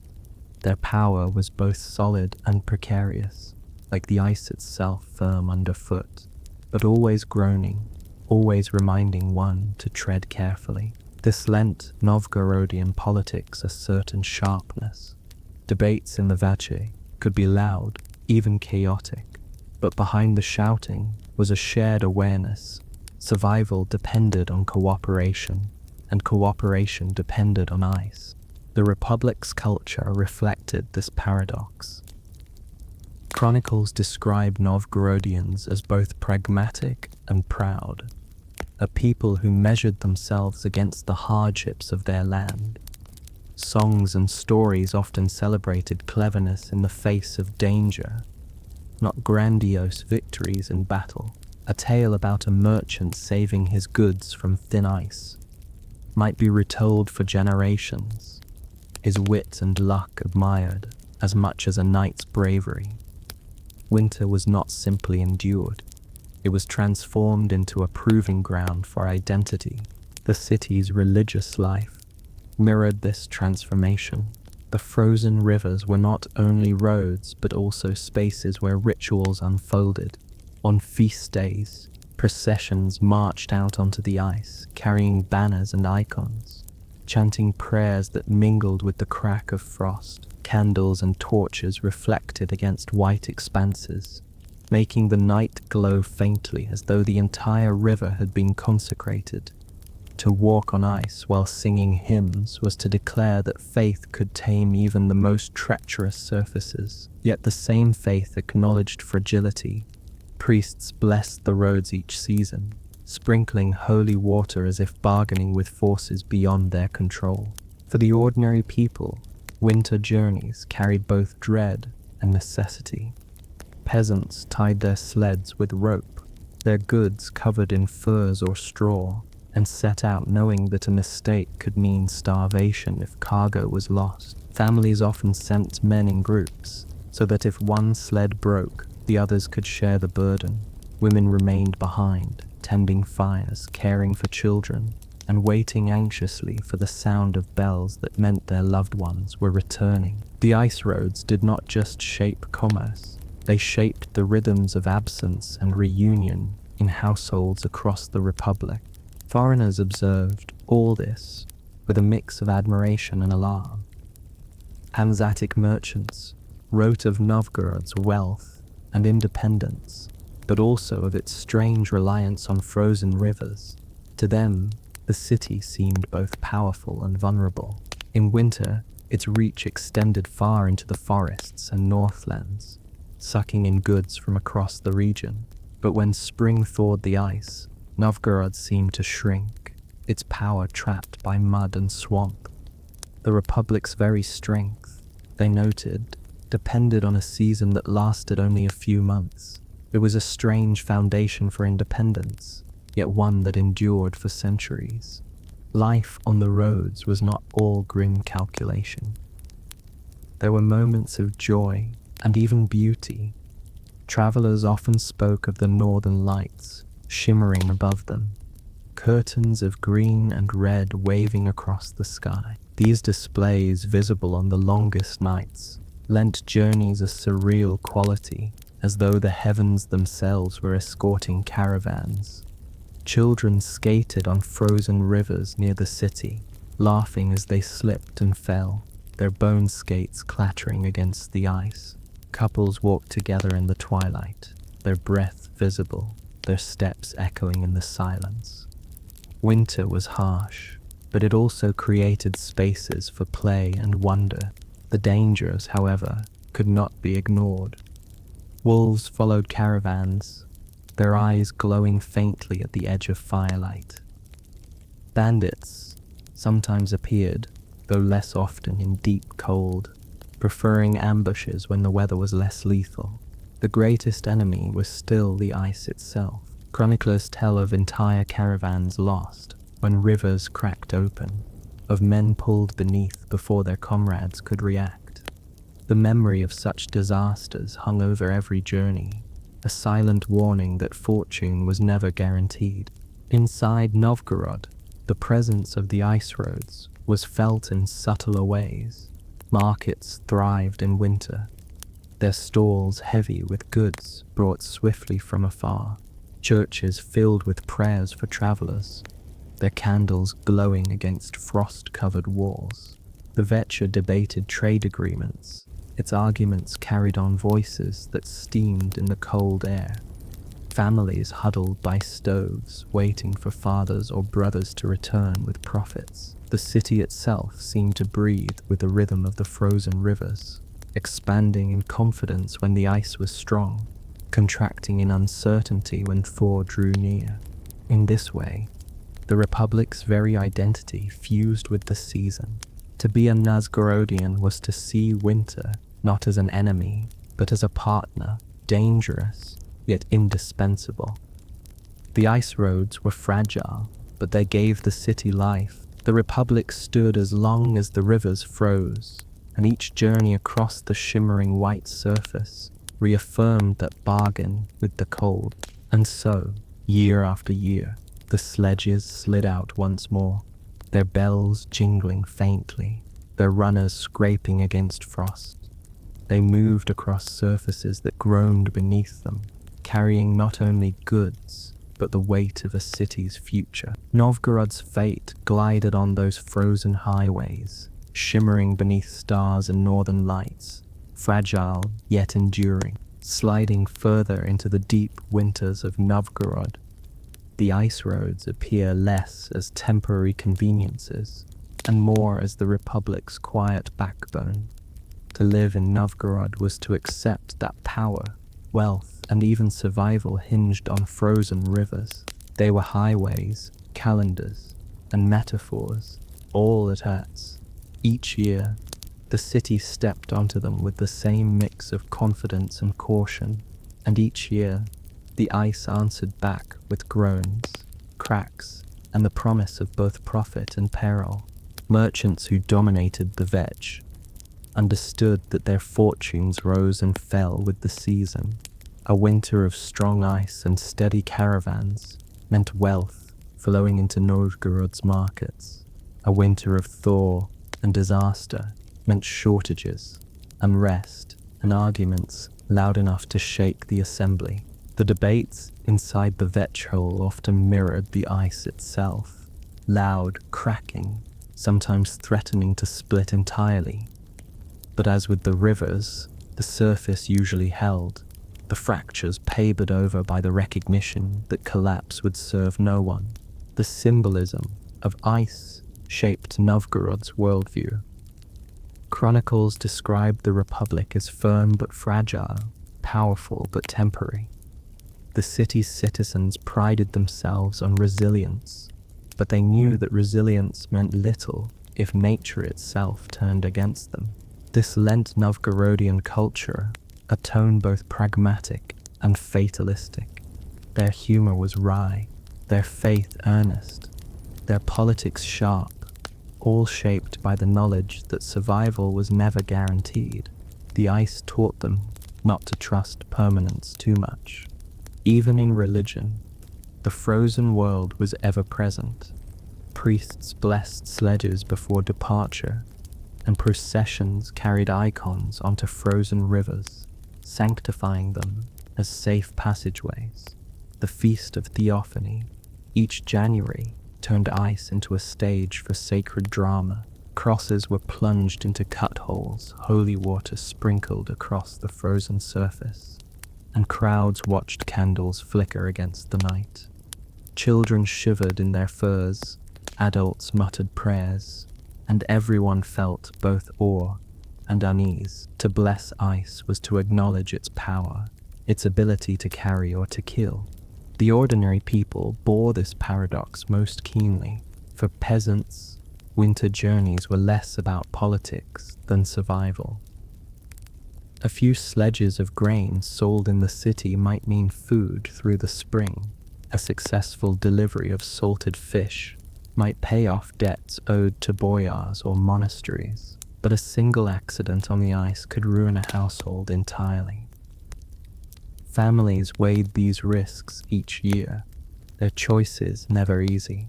Some stayed close to home, fearful of long journeys. Others risked everything, whispering prayers to saints and spirits alike as they set out into the frozen dark. Foreign merchants found Novgorod's reliance on ice both baffling and impressive.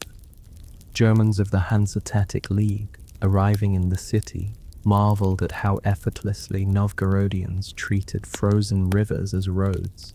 To them, ice was danger. To Novgorodians, it was opportunity.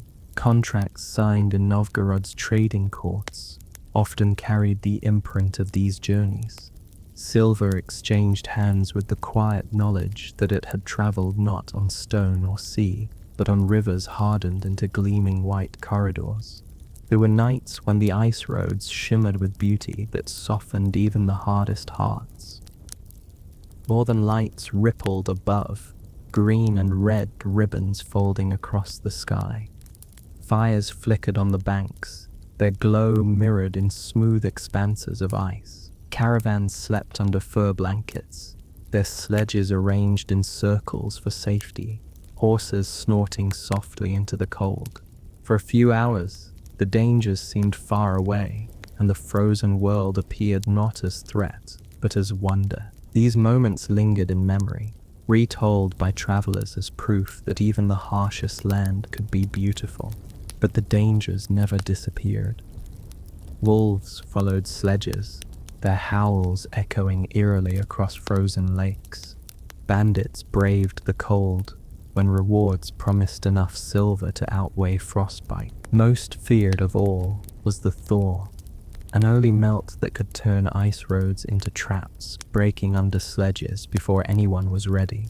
Whole caravans had been lost this way, their goods sinking, their travelers vanishing into black water. These disasters were retold as cautionary tales, reminders that winter might be generous, but never trustworthy.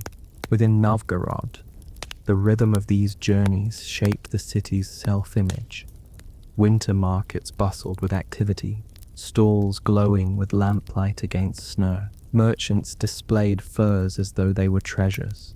Foreigners haggled for wax and honey, and peasants sold modest bundles that nonetheless tied them into global trade. The bells of St. Sophia's tolled over it all, their sound cutting through the cold air, uniting city and countryside in a shared beat. Winter was not a pause, but a pulse, its frozen highways carrying Novgorod's lifeblood. And yet, beneath the wealth and bustle, unease lingered. Novgorod's independence was fragile, its strength envied by Moscow and eyed by princes who believed republics were temporary experiments. The ice roads, so central to Novgorod's identity, became metaphors for its politics, broad, impressive, but always under threat of cracking. To walk them was to live with uncertainty, a truth the Republic could never escape. And so, each year, Novgorodians lit their fires, harnessed their horses, and set out across the ice. Their sledges scraped forward into the dark, carrying goods, prayers, and anxieties. They traveled not only across rivers, but across history itself, leaving faint tracks on surfaces that would vanish with spring. The Republic endured as long as the ice held, and each winter journey was another fragile victory against the dark. And at last, the long arc of Novgorod's frozen journeys slides toward its conclusion. For centuries, the Republic had built its wealth and identity on ice, harnessing the cold not only as an obstacle to be endured, but as a tool to be mastered. Yet, like the rivers themselves, Novgorod's fate proved fragile, cracking under pressures both internal and external. By the late 15th century, Moscow's princes had grown too powerful, and Novgorod's independence faltered. The Vecha bell, symbol of the city's republican life, was hauled away in 1478, silencing the assembly that had once thundered over markets and trade. The Republic was no more, but even as its politics collapsed, the rhythms of the ice roads lingered. Merchants still loaded sledges, peasants still trudged across frozen rivers, and pilgrims still prayed over groaning surfaces. The highways of winter did not vanish with conquest. They endured because they were never merely political.